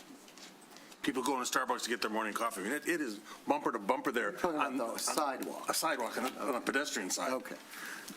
So your concern is the outdoor dining? Yeah. I just don't know where it goes without risking injury to pedestrians. Okay. So, well, how about we do things slightly differently from where we started? Let them say something I was to going us to say, first. let them address that and anything else you'd like to, and introduce yourself, please. Good evening. My name is Mike Lico. I'm from Birmingham, 2235 West Maple. So I actually live here. This is also Rodriguez. We represent Snap Taco. We are a partnership, two families. We have the Rodriguez family, who currently own the Snap Taco in Lake Orion, which is a full-service Mexican restaurant bar. They also own the El Dorado, which is in downtown Auburn Hills, if you've been there. And they're actually opening a restaurant across the street from there, also a sports bar here in the next 6 months. So they have their hands, me and my wife, Robbie, we've had 3 restaurants up in Traverse City. So we moved down here. Actually, my day job is an engineer, so I'm full-time doing that. My wife will be, I'm doing the restaurant during the day, and I'll be helping out in the evening. We kind of work as a partnership, because one of the things we found out, it's very hard to get into this area. And since we live in Birmingham, we wanted something in this area. It was very hard to get into any type of leases without having a current restaurant on the books, because most places did not want you to come in. We've been working with Nick for over a year and a half. So when you ask, what was your plan? What did you look at for a bistro licenses? We looked at different locations, north downtown. That fell through on us. We were able to find this location. It's in great locations, right next to Churchill's. Yes, it's in very high traffic location. A lot of people are walking by. It is a smaller location, but with the setup we planned with our architects, we set up a plan that allowed us to open, hopefully here the next month. We are finishing up all the renovations. We've done extensive renovations for the last 3 months. All brand new floors, all new tiling, all new ceilings, all new TVs, all new equipment. So pretty much the whole thing is brand new when you walk in. We're just finishing up the health department requirements this last week. We'll get the equipment installed. We're going to work with the city, get our final permits from the mechanical and plumbing, and that should allow us to move forward with our opening, hopefully in the next month or so. That's kind of our timing. We did think about this, and we did a lot of research on bistro license or bistro permit, which I kind of like to call it, because there's a lot of confusion out there. What do you receive? So a lot of your questions that you're having today, I had also, and I talked to Nick probably 4 meetings at least to try to iron out, what do I need? It's a Class C from the state of Michigan. How do we get approved? What would be the best way to move forward? How can we plan ahead of time? So we worked with our architect to plan a way that we could open up here the next month as a full-service restaurant. We're gonna, prioritize all the lunch people that want to come in and out real quick, but that you can sit down and eat if you would like. We did talk about all the outdoor seating possibilities up front. We knew that up front that our worst case was going to be probably 2 to 4 people at the most up front. We were hoping to use the platforms like they're using in other parts of the city, but there is none on Old Woodward in that area. There is no platforms in that whole block. You have to go down to Terra, I believe, before you get to another platform. So we were hoping, since there is no platforms in that area, it wasn't as big of an issue like you have on Maple. We also worked with our landlord when we first signed our lease, that building is the same owner. So part of the rules of the city is that since it's the same owner, we could use a place next door, parking spots. Don't want to take up too many parking spots. We just want a couple so we can sit another 10, 15 people out front. Currently, we have around 35 people inside. We set up our build this last 3 months so that if we do get this approval, it would just be a quick change to add the bar inside, to add a couple, 6 more seats. I believe the maximum is 8 for the bistro. At the bar, it's 10, yeah. 10.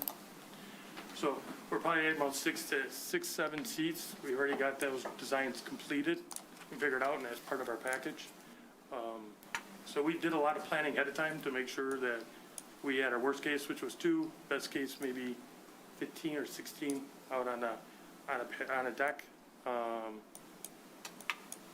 if you have any questions, I'm more than happy to answer. Any questions from the commission? Commissioner Host. You're not going to take up any parking spots, I'm asking. Worst case scenario, no, we would not. We'd only have the 2 seats in front to meet the requirements of the bistro permit or bistro license. That's your minimum requirement. If we were able to get a slot for a deck to take up a couple spots, then we would love to do that. Yeah, but if you can't, you've only got room for a couple of tables. Yeah, at the most, 2 tops.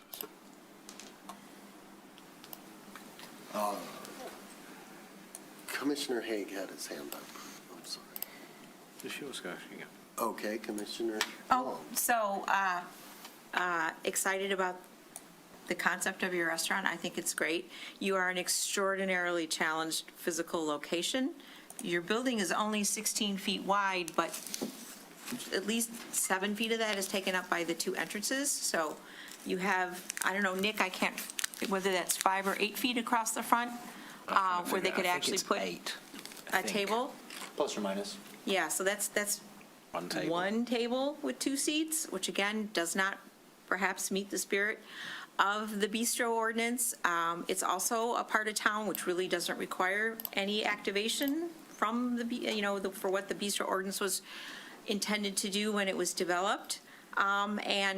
Personally, I would not support an outdoor dining platform on angled parking spaces that close to the intersection of Maple and Old Woodward. I think it is a dangerous location for a platform. And we are already challenged by delivery trucks on a regular basis, parking themselves in the center turning lane to deliver things. And if you had a platform there adjacent to that, I'm not sure traffic could proceed. So I think it is an absolutely inappropriate location for an outdoor dining platform because of its adjacency to a major intersection. How do you really feel about it?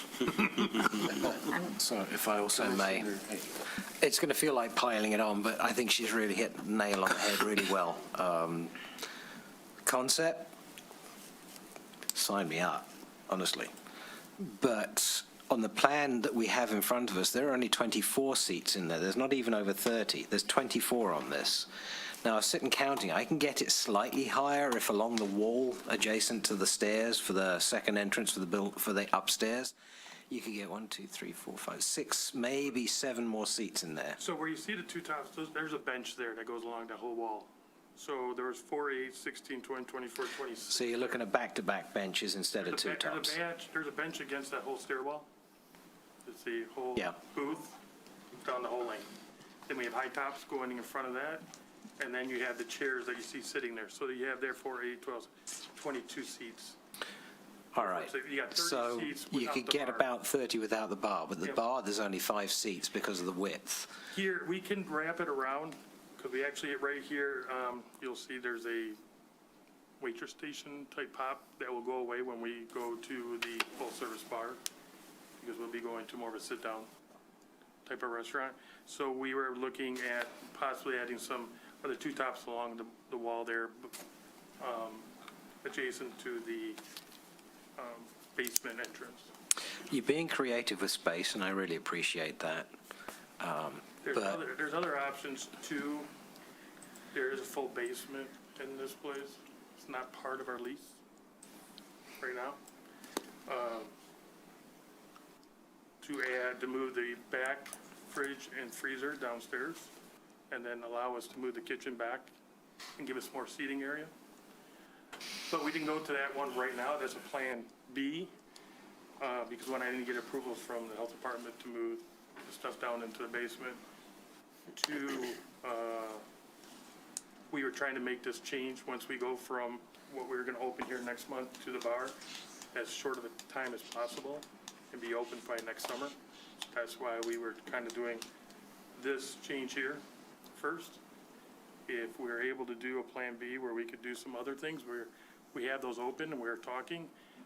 Actually, I'm meeting with the health department in probably about a week or 2 to review some of those options with them to see if it's even an option for them, because right now I do not know. We talked a little about this and before we signed our lease, we did come and talk to Nick in deep to make sure that we were okay with possibly moving forward.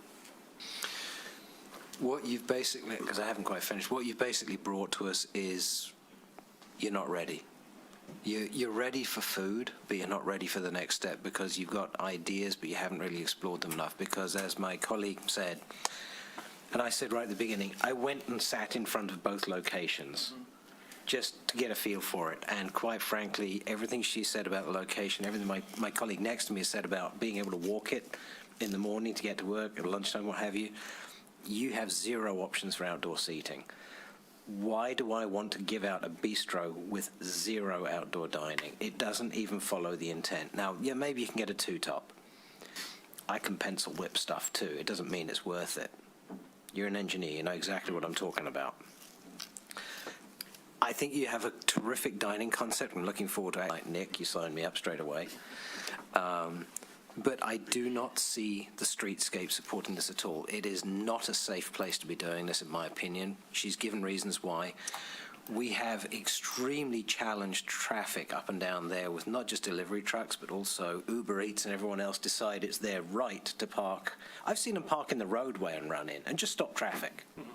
Well, that's what And we it's have- just we have the not back- on. We have the back alley that they do come and utilize. I did talk to the other restaurants that they come around the backside, along the backside or come through there.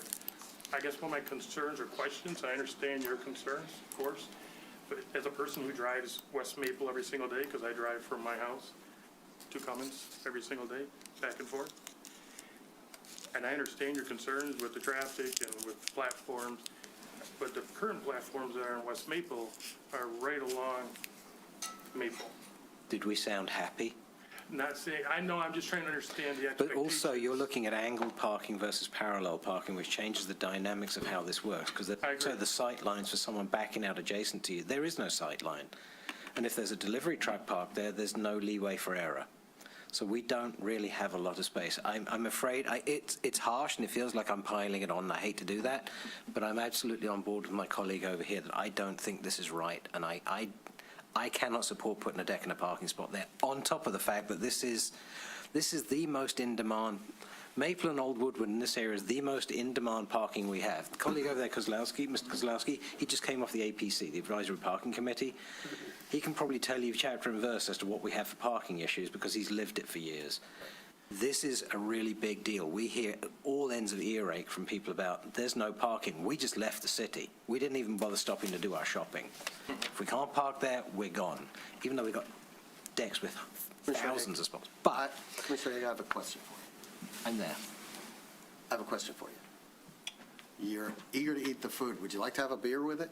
No, I don't drink alcohol. Okay. Well, that's a good answer.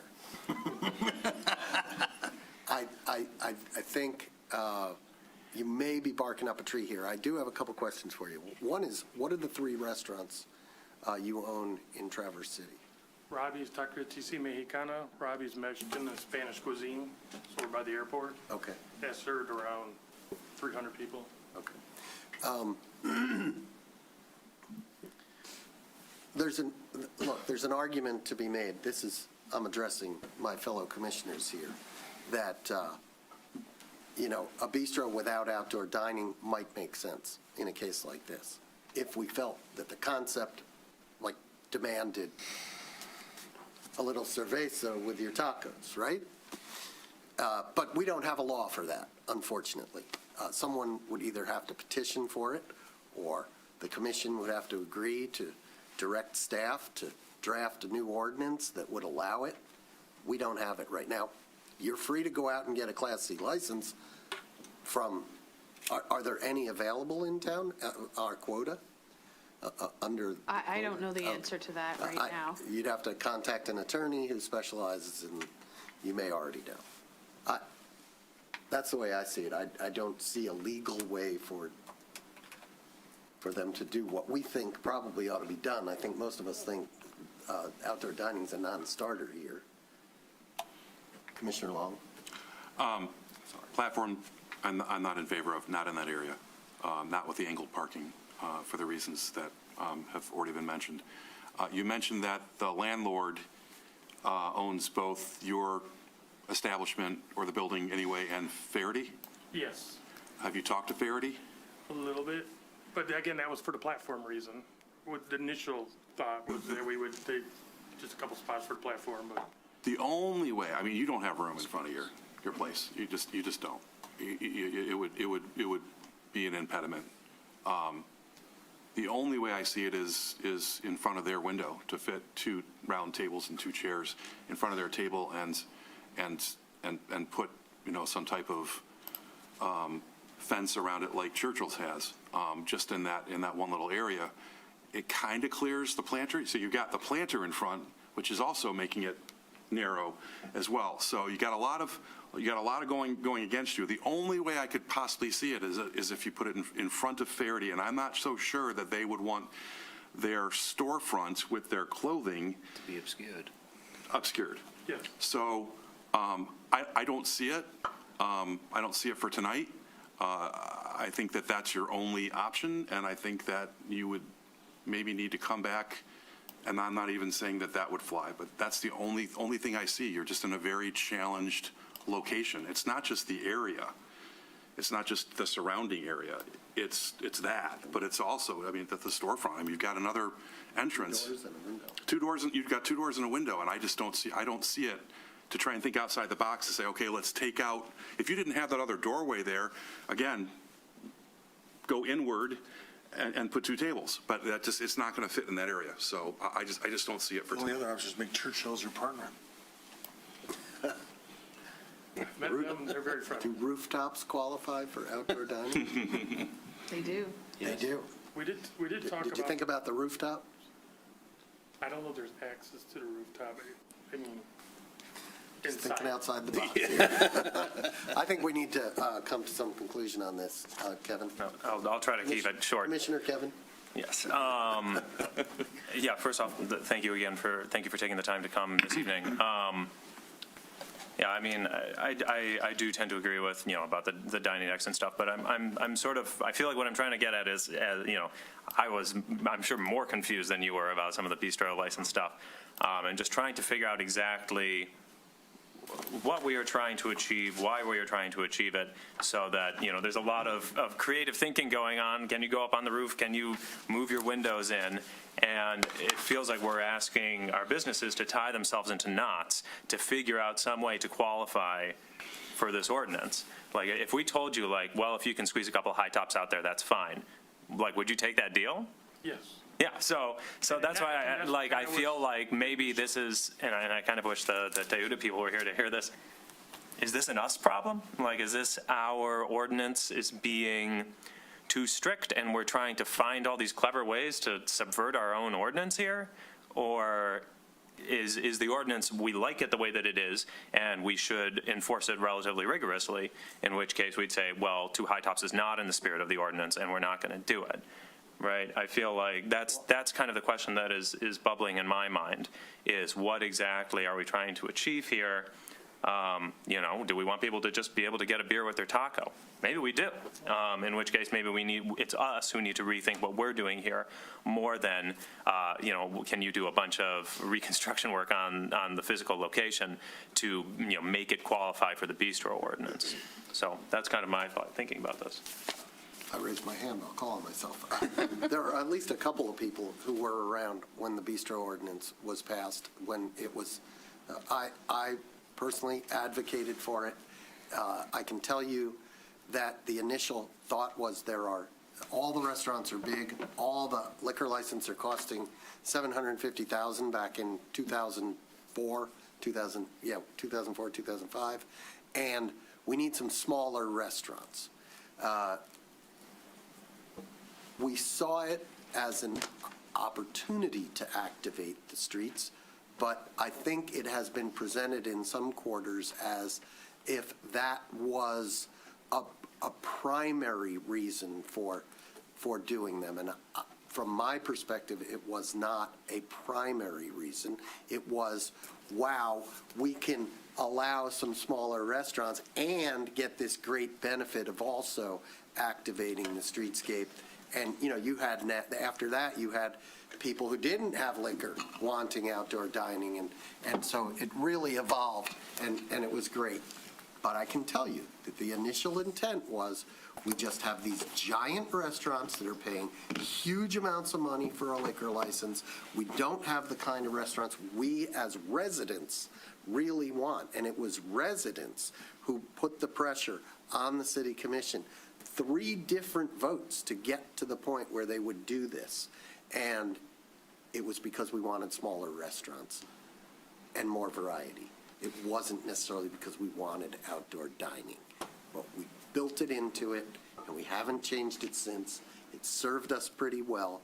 But if you want a cerveza with your taco, and if that's what we want, then we ought to talk about changing it or coming up with something new to give us a little more discretion. Unfortunately, we're not there right now. So, And that will not be a short process because there'll be all sorts of commentary on it. that could take a year. Yeah, it will Right? take longer. Well, how long did it take to do the initial bistro? That was years plural, wasn't it? Not once. No, I wouldn't say so, and I was part of that. Mr. Marcus and Mr. Courier and I sat down and basically wrote that ordinance. I would say it was a lot of consternation building up to it because all we were getting were these huge steakhouses and big restaurants and people complaining about the price of the liquor licenses and so on. To your point, there was only 17 quota plus another 5 on top of that. And that's the reason it was created, as Mayor Bowler has said. It was to encourage and allow smaller restaurants to be able to flourish and to be able to come in. When we created it, we set up and said, okay, well, if we're going to allow additional liquor licenses over and above the quota licenses to bring these restaurants in, what do we want? What do we as a city want? And we wanted activity on the street. We wanted storefront tables inside. We didn't want it to be a bar. We didn't want, big entertainment or anything like that. So it was all part and parcel of creating the type of establishment that we wanted. I will say that outdoor dining was also in the original 2016 plan. It was suggested by Dwani at the time, and I personally spent several years trying to get anybody to do outdoor dining in the early 2000s, and it wasn't. Let's be honest, the outdoor dining was triggered by COVID because it was the only way restaurants were surviving. Oh, no, outdoor dining started way back in 06. Yeah, but it really took off at that point because that was when they could do business because people were outside versus inside. Dick O'Dowd's was the very first platform that we had, and that was in 06 or 07. And they were not a bistro at the time. But we were trying to activate the streets, but that wasn't related to the bistro. That was just a whole different. By the time we got the bistro ordinance, we did have some outdoor dining, but not much. That did help spur it on. Okay. Well, if I may then, real quick. We have here a small restaurant, right? And in some ways, in a sort of bizarre inversion, we're saying, well, actually, they're too small. Their storefront is so narrow that they can't put the requisite outdoor dining in front of it. So therefore, they can't qualify for the bistro ordinance, correct? As written. As written. So I feel like we have sort of undermined our own original purpose if you are, what you're saying is the point was to encourage small restaurants. And we can talk about that. Yes, I understand that now that is not that discussion that we're having, so. So is there a motion to move this forward? I'll make a motion. Sure. I'd like to make a motion to take no action on the bistro application for Snap Taco at this time. Second. Hague, second. Gonna have to be quicker. Yes, boss. Does this require a roll call? No. Voice vote? All those in favor? Hold on, I'm sorry. Any comment from the public anywhere online? Okay, we have a comment from the public. I think she's more than the public. Did they name it after you? My name is Rosalba. Rosalba Montes, actually.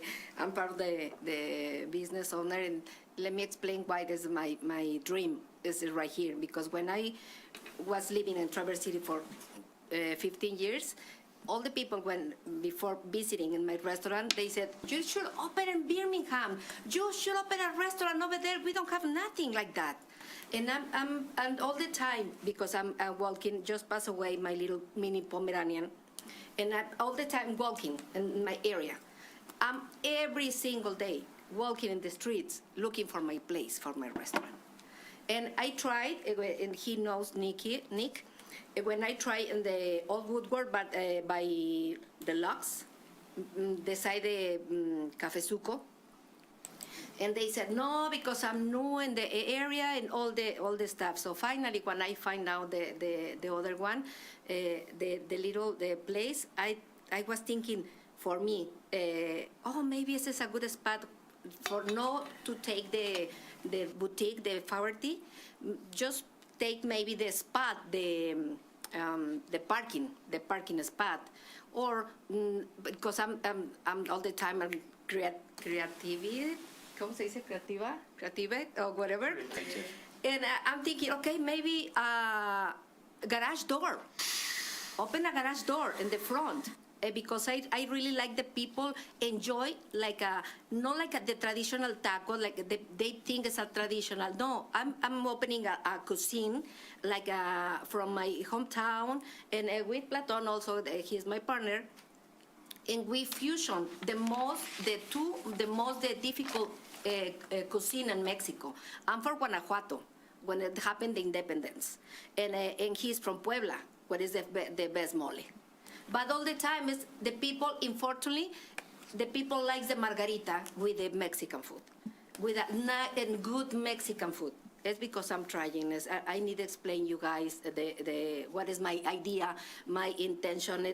Actually, I say to my husband, I don't want to tell because, you know, the English is my second language. For me, it's difficult to explain myself, but I wish I can do more, but this is the thing when I really want the people enjoy a nice and fine cuisine, and Mexican cuisine different the other ones, different some point for Birmingham is what I want to do. It's because I'm trying to open I don't know if I can open a garage door and put two different the tables. I can, because we have, and you said for the other ones, I think so everyone is like a little baby, the restaurant.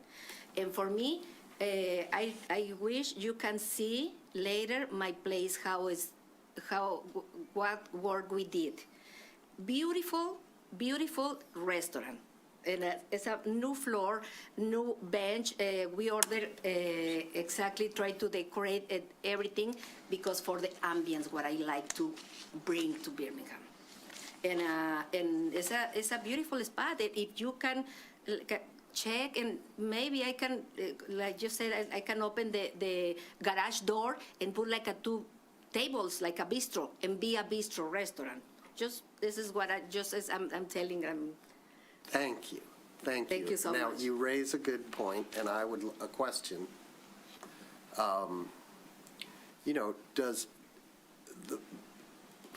If they put in a garage door, how do we define outdoor dining?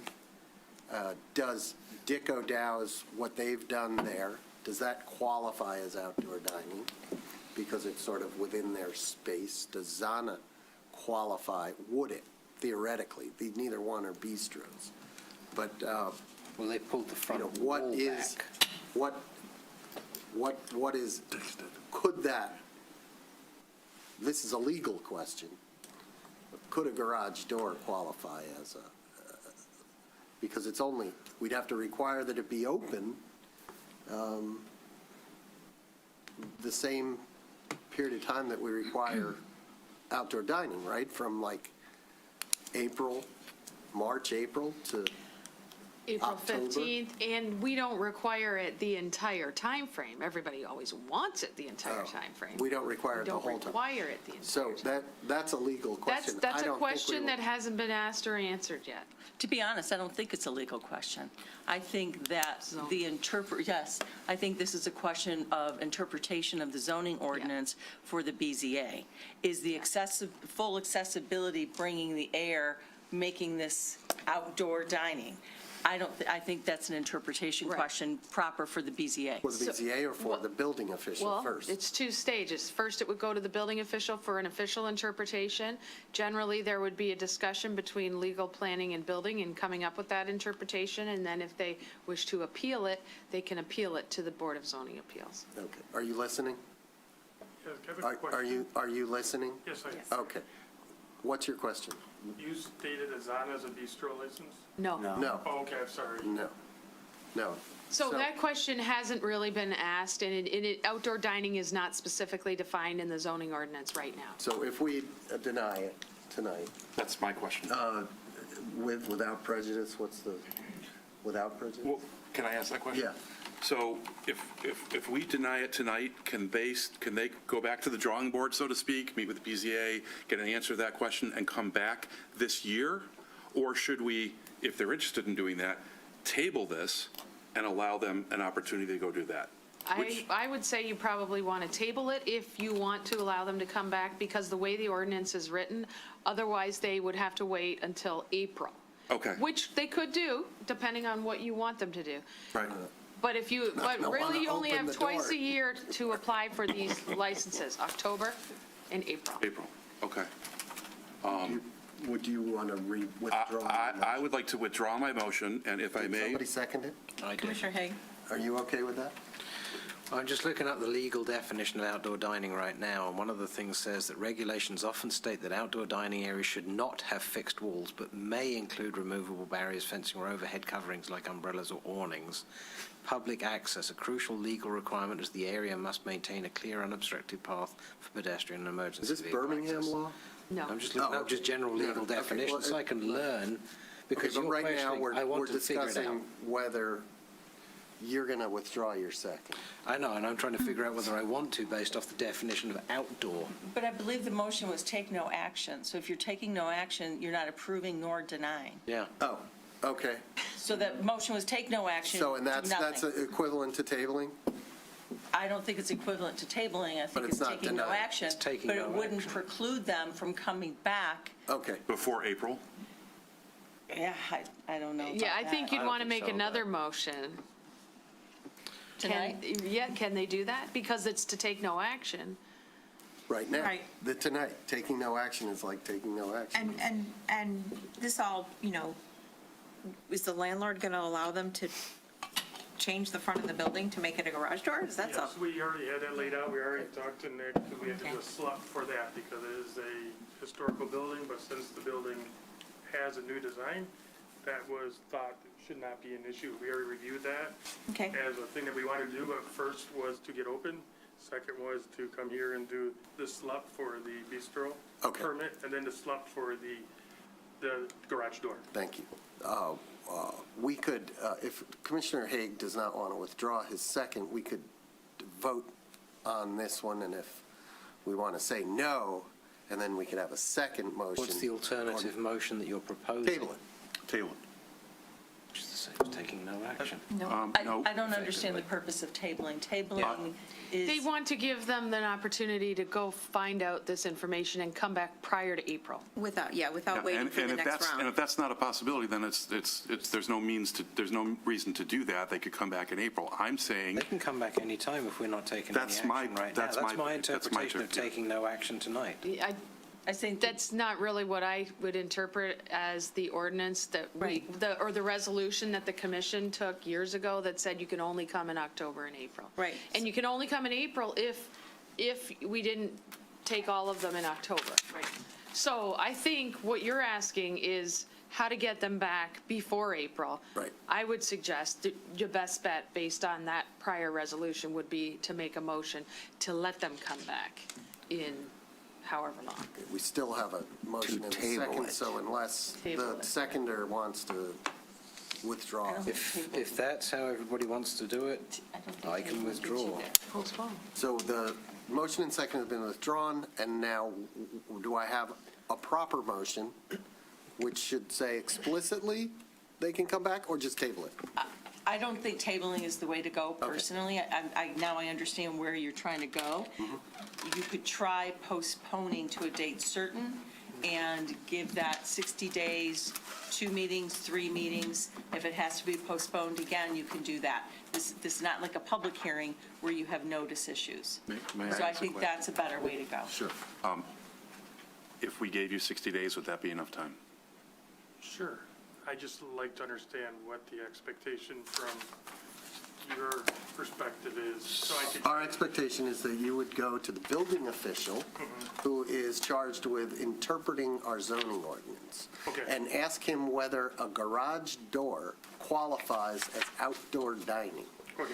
Then, depending on what he says, if he says, yeah, sure, then you can come back to us. Okay, If he 60 days says will be no, then you have the option of doing nothing, or you can go to the Board of Zoning Appeals.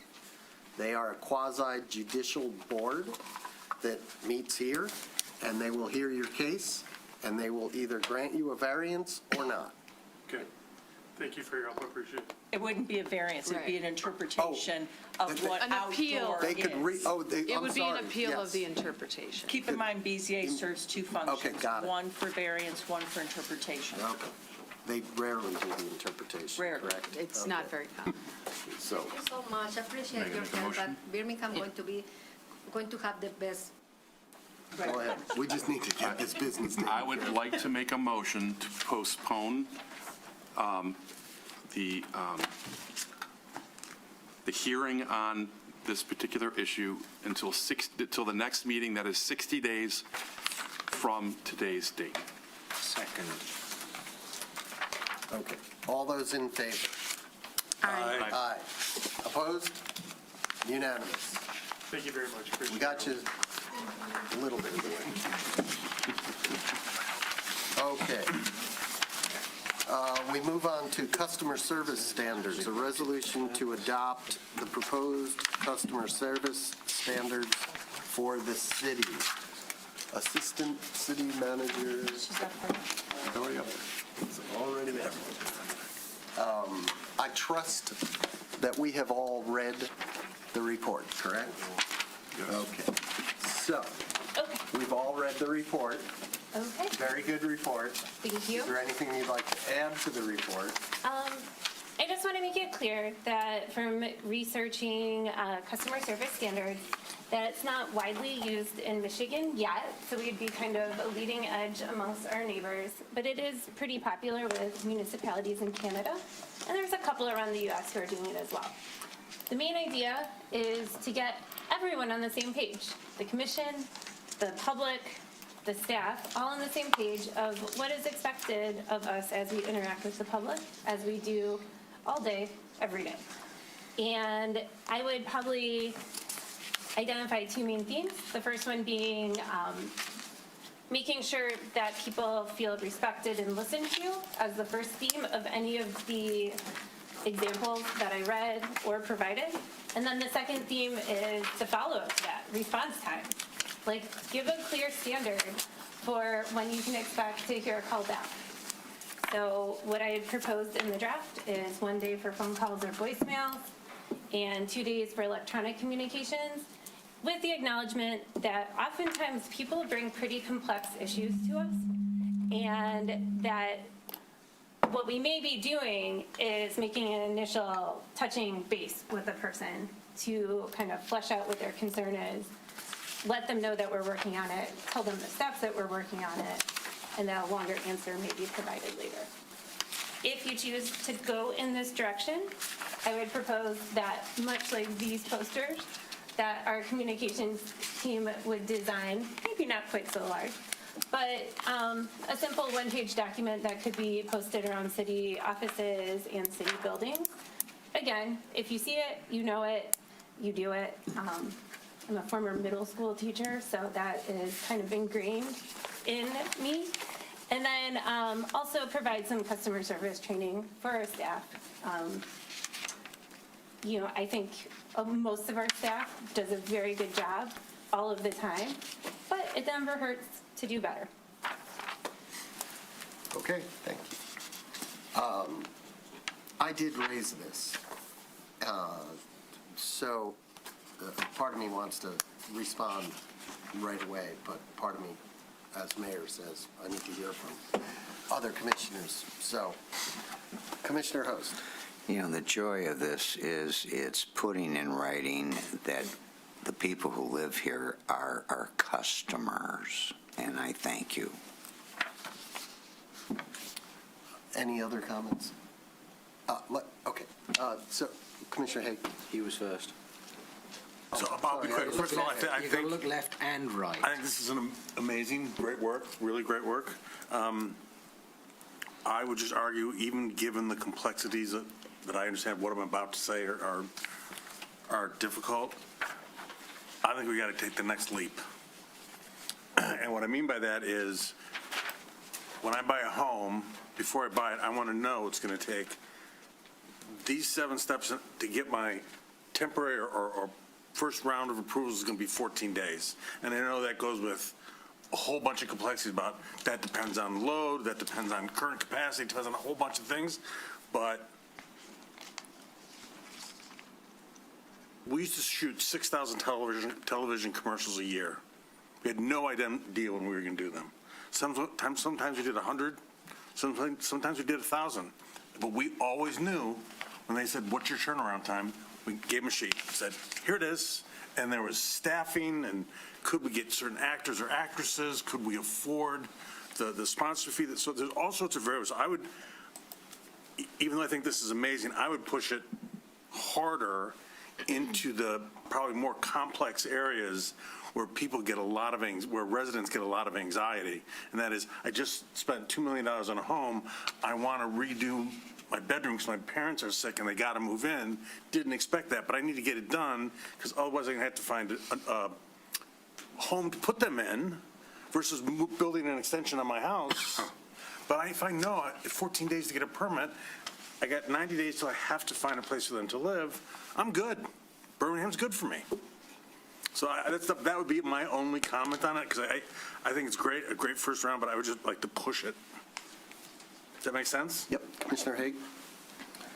So I get where he's coming from. I got some reservations about it because I know that, like you said, workload and other things going on. I'll leave that one there. This is good.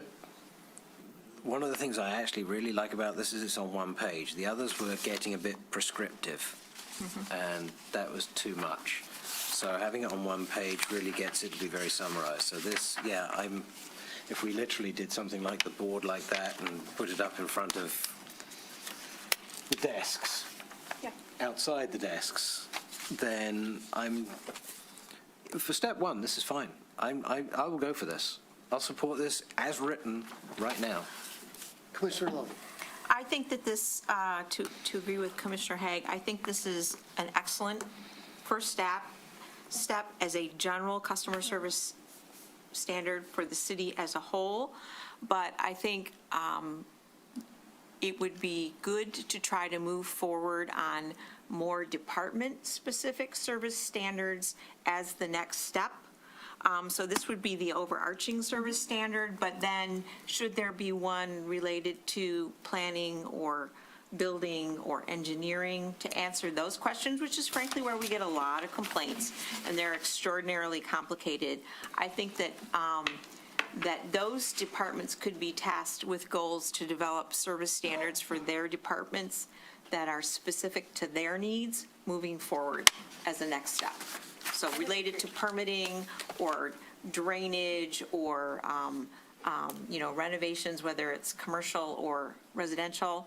I don't think it's possible to have one service standard that's going to cover all that because they're too different. But I think this is an excellent first step for a general service standard. And then again, we should ask individual departments to move forward and develop, service standards for themselves. He has a question. Commissioner Kozlowski. Thank you. Yeah, I think the document's great. Happy to approve it. I was just wondering, do we have, when, I worked in various software companies, and you were delivering software as a service, there was always sort of a ticketing system where if something went wrong, what? Jira.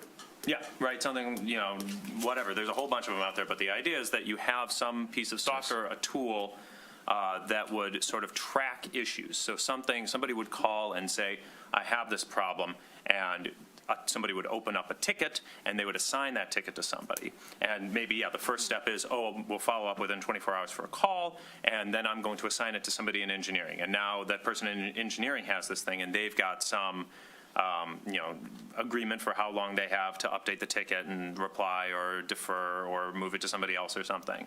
And my main point is, as you said, our staff is great, and I want to make sure we are setting them up for success and that they have the tools they need to actually deliver this stuff. I don't want stuff slipping through the cracks and then residents are annoyed and, and like I said, I don't want to feel like we've set the staff up for failure because we haven't given them the proper tools to meet these goals. Do we have a ticketing system? We do have a similar system for some things, but it doesn't cover them all. For instance, GovPilot that we have, if somebody makes an online suggestion or comment or complaint, or, oh, there's a big pothole on my street or whatever, there is a ticketing type of system for that where it tracks it and follows it and closes it out. That's why we ask everybody to please send it through that process, but we don't have one for an individual call.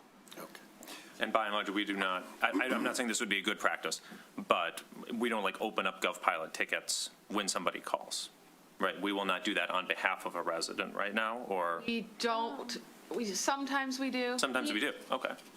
We shouldn't necessarily. We shouldn't because, necessarily. We have had instances where information got contained in the GovPilot concern that a staff person put in about the public.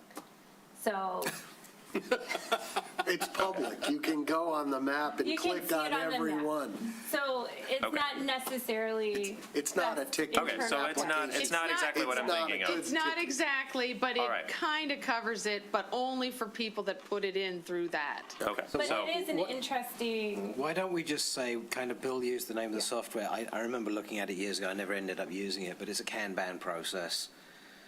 Jira, use that as an example to look at for the next step. I mean, to Commissioner Long's point and to what I said, step one, this is what we're talking about right now. I'm good with this as step one, and we can just add the point in there of let's look at developing further. As an example, a tool like Jira. That's not what we're debating now. What we're debating is this. So let's keep it to this with maybe a modification to the motion, and then we can move on, because this stands on its own 2 feet right now. So, Okay, you wanna make the motion, I or have should an I? observation. May I? Well, I'm looking at her. She was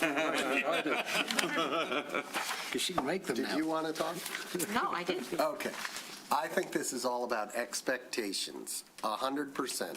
It's what the customer expects and what the service provider expects. And sometimes they don't expect the same thing. And if they don't clarify expectations at the point of contact, when they first, if I come in and if I go to a restaurant and they say it'll be 15 minutes and it takes 10 minutes, I'm happy. If it takes 20 minutes, I'm mad. If I come into community development and they don't tell me how long it'll take for a permit or for whatever it is I need, then I'm going to assume whatever I assume.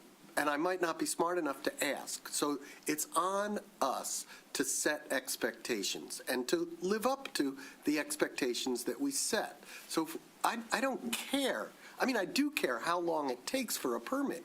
But if one permit takes 10 days and another one takes 6 months, let's just be honest with them, tell them how long it takes, set the expectation, agree on that, and then each person can put it in their calendar so that they contact the other when the period is up.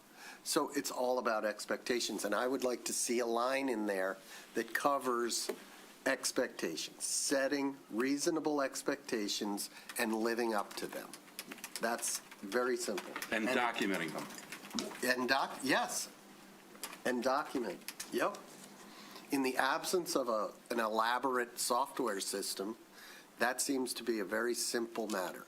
And it is, I think a lot of our departments, Treasury, there's not a lot of follow-up. It's a transaction. Somebody comes in, correct? Clerk, there might be a few where they have to set. Community development, huge, right? Everybody coming in to community development is not going to get that day what they came in for, most likely. Ask a question. So you may. So I just want to make sure that I understand what we're being asked to tonight, because I agree, this is a great step one, phase one. But the suggested motion is that we adopt the resolution adopting the proposed customer service standards that are before us.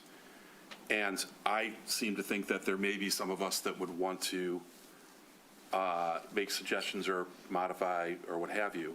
Is that within the confines of an approval tonight? Modify the motion.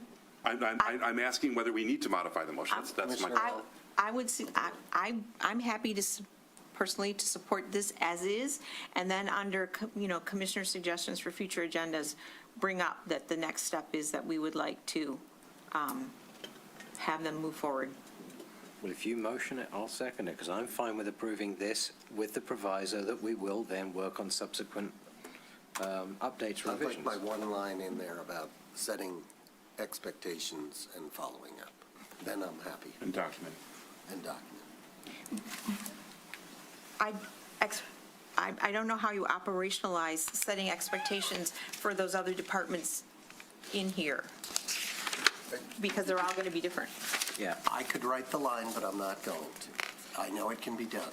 A line that talks about setting expectations, following up, and documenting those expectations so that everybody's clear. I don't think that's a hard line to add. So this relates to phone calls, emails, and GovPilot requests. It does not relate to any permitting activity or I transactions. would put it up above in the customer service standards, in the general principles. Those response times, those are, great.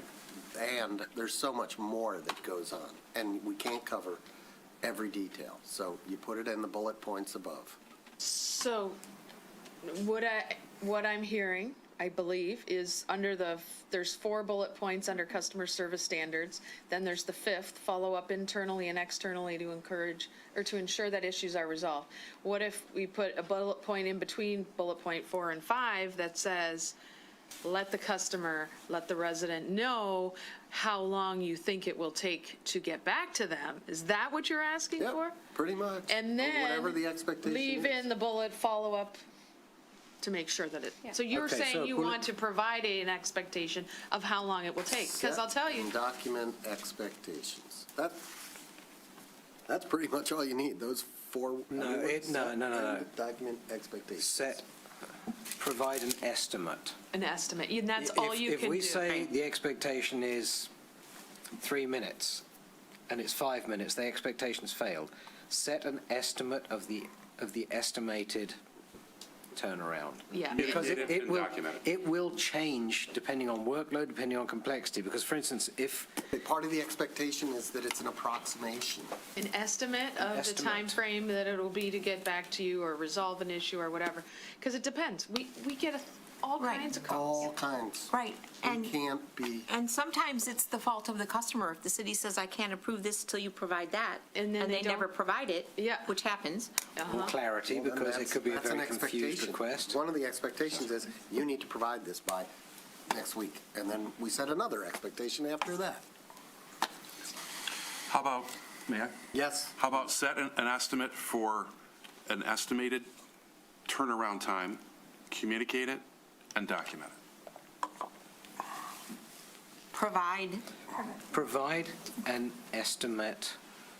and document an estimated turnaround for the request, for the specific request. to be addressed. Yeah, and I'd make it to the specific request because you've got question A, I got question B, similar themes. I got a Lavery-sized project, you're putting an extension back for your house. It's not the same. No, I understand that, that's why we're doing. Something like that, an estimate of the anticipated turnaround or response turnaround time. Who's making the motion? Did somebody make? She and I were perfectly happy to go ahead with it. Well, are we fine with that, the language? Because then the next step would be to do. I like set and document expectations. Boom, period. The expectation can be about anything. Just set the expectations. It doesn't have to be complicated. What's your proposed wording, Therese? That might be a little vague. Well, it's intentionally a little vague. Did you set the expectation? I was going to say, provide the community member, following that language, with an estimated turnaround time for their request to be addressed. That's fine by me. Works for me. This is the first step. It's a great first step. So I If think you there was want a motion with and that, I'll second it. Correct? I don't know. No, we So- didn't. No, I don't think so. I don't think there was a motion. There was no motion. Can I make a motion? I heard a rumor that there was going You to be. don't need permission to make a motion. Well, I shouldn't believe all the rumors. But you asked the chair to be recognized Yeah. to make the motion. Yeah, I recognize the gentleman to my left. thank you. I'd like to make a motion adopting a resolution to adopt the proposed customer service standards for the city, subject to the addition of bullet point number New number 5. New number 5. Which would state, Provide the community member with the estimated turnaround time for their request. To be addressed. To be addressed. Therese drafted the proposal. I think you should second it. Second. All those in favor? Yeah. Aye. Aye. Opposed? Unanimous. Moving right along. Commission items for future discussion. A motion is required to bring up the item for future discussion at the next reasonable agenda. No discussion on the topic will happen tonight. Are we going to bring up the use of software ticketing systems here, or I don't. Was that sort of implied in in our discussion? They're the administration. It's their job to administer. Yeah, they should review it and come back to us with ideas rather than us try to push that particular one. Commissioner Thank you. Host had his hand raised. Commissioner Host. You know, my three questions to Jana when Fred Lavery were here, I'm in shock at the answers. So my proposition or proposal is on all future construction projects, the commission should consider making the commercial owner pay for using our streets and our parking spaces during construction. So the item for future discussion is that we should make them pay, or consider making them pay. Okay, so that's fair enough. I can second that because I've already brought up, and the city manager brought up about the use of parking spots, certainly metered parking spots where we're receiving your revenue right now. But that's something I've made a point about, and I think blocking off streets for years on end. Okay, we're not talking about it tonight. But It makes it a did you second supportable it? motion. You yes. seconded it. And can I just ask, the city manager thinks this is a reasonable thing for us to review? Yes. Okay. It's certainly with regards to the parking spaces, which are already monetized. All those in favor of moving this to step 2 signify by saying aye. Aye. Opposed? Unanimous. Anything else? I had two things, and for some reason I can't even think of the second one. But does anyone else have anything before I bring up mine? Okay. I think we made some. We took a good step in setting a workshop for before tonight's meeting, except we didn't have a workshop before tonight's meeting. So our intent is good. We're trying. I think before next year, we should talk about some possible changes to the process we use for selecting the mayor so that the community feels like we've not done anything wrong, done anything in secret, and that we actually have a process, because it's not always going to be as cut and dry. And I will say to Mr. Bloom, if he's listening, that there was nothing behind the scenes this go round.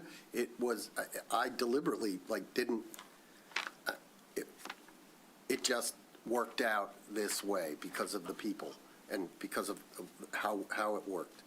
So, and I won't get into it, I have a list of things that I think we should do, but I think sometime before next November, probably before next September, we should talk about a few minor things that we can do that will enhance our process for selecting the next mayor and mayor pro tem. So with that, I'll make that motion.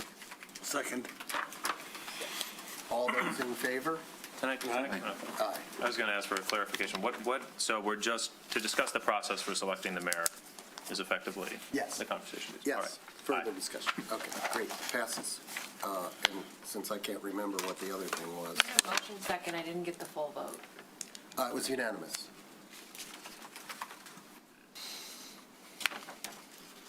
Anything else? Obviously, it wasn't that urgent, so it can wait. So we will then move on. Commission discussion on items from a prior meeting, there are none. We need a resolution. I'm not even going to read it. I'll allow someone to make it, and they can read it. I am going to ask that we bifurcate it, because I do believe that one of the commissioners will need to recuse themselves on the second purpose for our closed session under 8.1D. So if we could do the resolution to meet in closed session regarding pending litigation as one motion first, please? I'll make the motion as stated for that item. I think with this one, you have to read it, correct? The record has to be clear of why we're going in. Okay, hang on.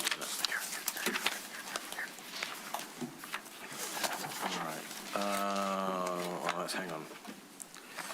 So make a motion to meet in closed session pursuant to MCL 15.268, Section 8, parentheses 1, parentheses E of the Open Meetings Act to discuss pending litigation entitled Yasmin Aziz et al.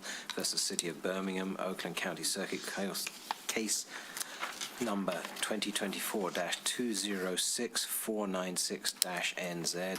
Honorable Phyllis C. McMillan and Zach. That's it. Oh, sorry. I'll second. Roll call, please. Mayor Pro Tem Anthony Law. Yes. Mayor Ballard. Yes. Commissioner Kolb. Yes. Commissioner Kozowski. Yes. Commissioner Host. Yes. Commissioner Therese Long. Yes. Commissioner Haig. Yes. All right, and then I'd like to make a motion to meet in closed session pursuant to MCL 15.268, Section 8.1D, to consider the purchase or lease of real property up to the time an option to purchase or lease that real property is obtained. This is the one where I will recuse myself for the potential of a conflict, so I'll leave now. Well, you don't have to leave now. We're going to go into I the thought for the vote, because I can't vote on it. There's no discussion. Okay. You can be there, but no vote. Okay, did we have a second? Yes. Roll call, please. Commissioner Kozowski. Yes. Commissioner Kolb. Yes. Commissioner Therese Long. Yes. Commissioner Haig is recused. Mayor Pro Tem Anthony Long. Yes. Mayor Ballard. Yes. Commissioner Host. Yes. Okay, we're going to do that at the end of the meeting, right? Closed If that's session? your pleasure. Yeah, I think that's, You do have an attorney here, Michael Hatchett, who's here being paid by the hour. okay. We have removed from the consent agenda, we have communications. Maybe, we can come back. There's nothing here, as long as our parking czar doesn't mind sitting around. Okay. Then we should go into closed session, and Yes. the Zoom can go on, I don't know what you call it. Recess. Recess. Thank you. Hit the hammer. Give you that for a reason.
recording?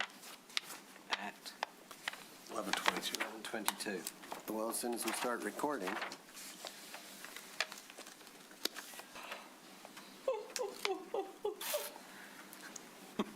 Oh, sorry.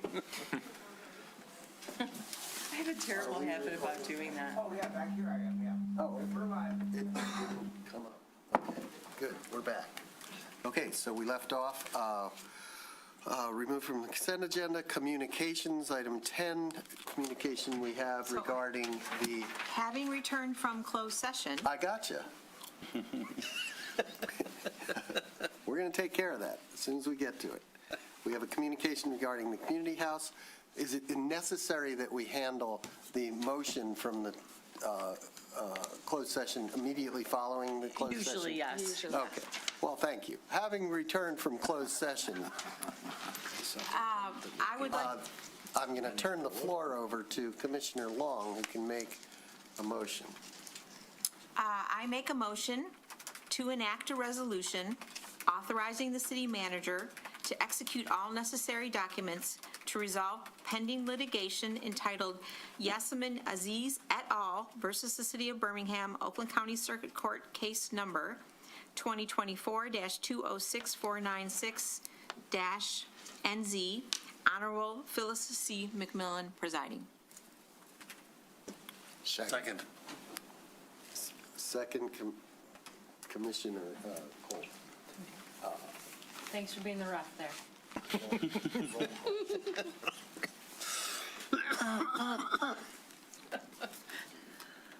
Commissioner Kozlowski, Yes. Commissioner Kolb, Yes. Commissioner Therese Long, Yes. Mayor Pro Tem Anthony Long, Yes. Mayor Ballard, Yes. Commissioner Host, Yes. Commissioner Haig. Yes.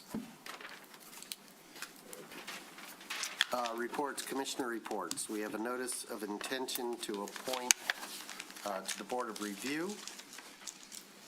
Commissioner comments. I just have one brief one, if I may. Commissioner Long, Mayor Pro Tem Long. So as each of us received invitation to the VIP party for RH,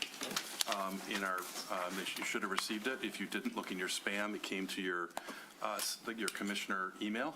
I'm mentioning that now for the two new commissioners because you may not have access to your email yet, but that is on the 19th of November. And then also, there's going to be a ribbon cutting on November 21st at 11 a.m. that they'd like to ask all the commissioners to consider attending, including the mayor, whoever that was going to be. And that's at 11 a.m. on the 21st. Oh, I will not be here, so Mayor Pro Tem will have to sit in my place. So be it. I will attend. But I just wanted to give everybody a heads up. You'll be getting emails, I'm assuming, on it, but if you haven't already, but I wanted to let you all know. That was it. Yep. Can't be there. Any other comments? Okay, advisory boards, committees, commissions, reports, and agendas. We have none. Legislation. We have none. City staff. We have a report on the evening monthly parking permit program. That's illiterate. Aaron? You got questions? Well, come on up. Calm down. We have your report. You've waited all this time. I mean, it was a staff report, so. I hope somebody has questions. Yeah. This was, you provided this report in response to. There was Which commissioner? That would be me. Oh, okay. Yes. You were even named in the report. I was. Correct. So, yeah, maybe you have some. I just want to thank the staff and the parking for looking into this. So the concept for those who are new is that we have lots of staff bartenders, waitresses, waiters, busboys who come into the city that don't live here, that have to park. And some of them have commented, well, I'm already $10, $12 down a night before I even start working. You know, they make minimum wage. What I was not aware of and what I'm now aware of is that we have a program, an evening monthly parking permit program that allows for a $20 per month reduction for use between 4 p.m. and 8 a.m. And there's currently 73 users of the program, which is excellent. I don't know if you know, but like when you go to places like Vail, Colorado, it's very expensive places. It's hard to get people that work in the restaurants there when they can't afford to live there and or travel there. And so I viewed it as, you know, we want to support our businesses, and this does that. There is a mention in the report about potentially moving up the time to 2 p.m. rather than 4 p.m. because I think that certain of those people come in early to set up, and I'd be in favor of whether that has to come to the commission or whatever at a later date. But I just want to commend the city for already having in place what I had envisioned, which is excellent, and maybe upping the time. I don't know if we need to do that or whether that's something the staff and the city could do without our thought on that. Commissioner Long. Or is that something we should ask the advisory parking committee to study, moving the time up to 2 p.m. and reducing the fee? And, you know, do we have the bandwidth to even issue any more of these evening passes, or perhaps to restrict them to like Chester Deck only, or, you know, some recommendation that we can actually implement? Yeah, so this is, obviously, this program has been in place for quite some time. From what I gather, I tried doing some research even back with SP Plus in their earlier days. It sounds like this plan was in place in the early 2000s, but there hasn't been a lot of movement with it. And I think to the points that are being made right here, I think it's twofold. It's probably the hours operation. So you made a point. Right now it's 4 p.m. A lot of staff that are working night, you made the point earlier, maybe they come in at 3 o'clock, maybe they come in at 2 o'clock to get their prep work. So that 4 o'clock window might be just too late. So we're missing some of those people. And additionally, we're offering a discount, but maybe that discount is not a big enough discount for people that, again, are making hourly wage, maybe, you know, most of their salary is dependent on tips. So I think to Commissioner Long's point, we started working with the BSD. Erica with the BSD directors already sent out some emails to a lot of the restaurants in the neighborhood, and we're getting a lot of feedback. So asking questions like, are you aware of this program? If you are aware of this program, why does it not work for you? Is it the 4 o'clock start time? If it was a 3 o'clock start time, or what start time would maybe be more beneficial to your evening staff workers? And obviously the rate, you know, obviously if you're going to ask anybody what would be a preferred rate, they're always going to say cheaper. But I think recognizing that maybe a $20 discount is maybe not ideal, because it's right now it's $20 across the board. So at the Pierce Garage, which is $100, $20 discount's $80. Well, all right, the Chester Deck is $70 regular. All right, $50 discount might be a little bit more. You know, you could sandwich that a little bit more, but, you know, I think maybe if we looked at more of a percentage rather than a flat $20 rate. But again, we're asking the BSD for input from all the various restaurants, since they have those relationships. And to your point, Commissioner Long, we were going to bring some of these recommendations to the APC at a future meeting, ask for their input and guidance, and then obviously, hopefully based off their recommendations, bring it back to you with hopefully some action items. Ask one more suggestion, and I know it's late and then we can go. Maybe they should think about making them park at the top of the structure where people don't park as much, rather than intermixing with, say, people that are coming and going and actually are patrons to the restaurant or what have you. And that's kind of like the trade-off for giving maybe a little bigger discount, but they're up at the top where you might find any given night that it's empty otherwise, rather than taking spots down below. Or the very bottom of the chest. Or the very bottom, yeah. Yeah. All right, thank you. And thank you very much for looking into that. And thanks for staying, Aaron. No problem. Appreciate it. Motion to adjourn? Motion to adjourn. Second? Second. You got to work on your time. Adjourn.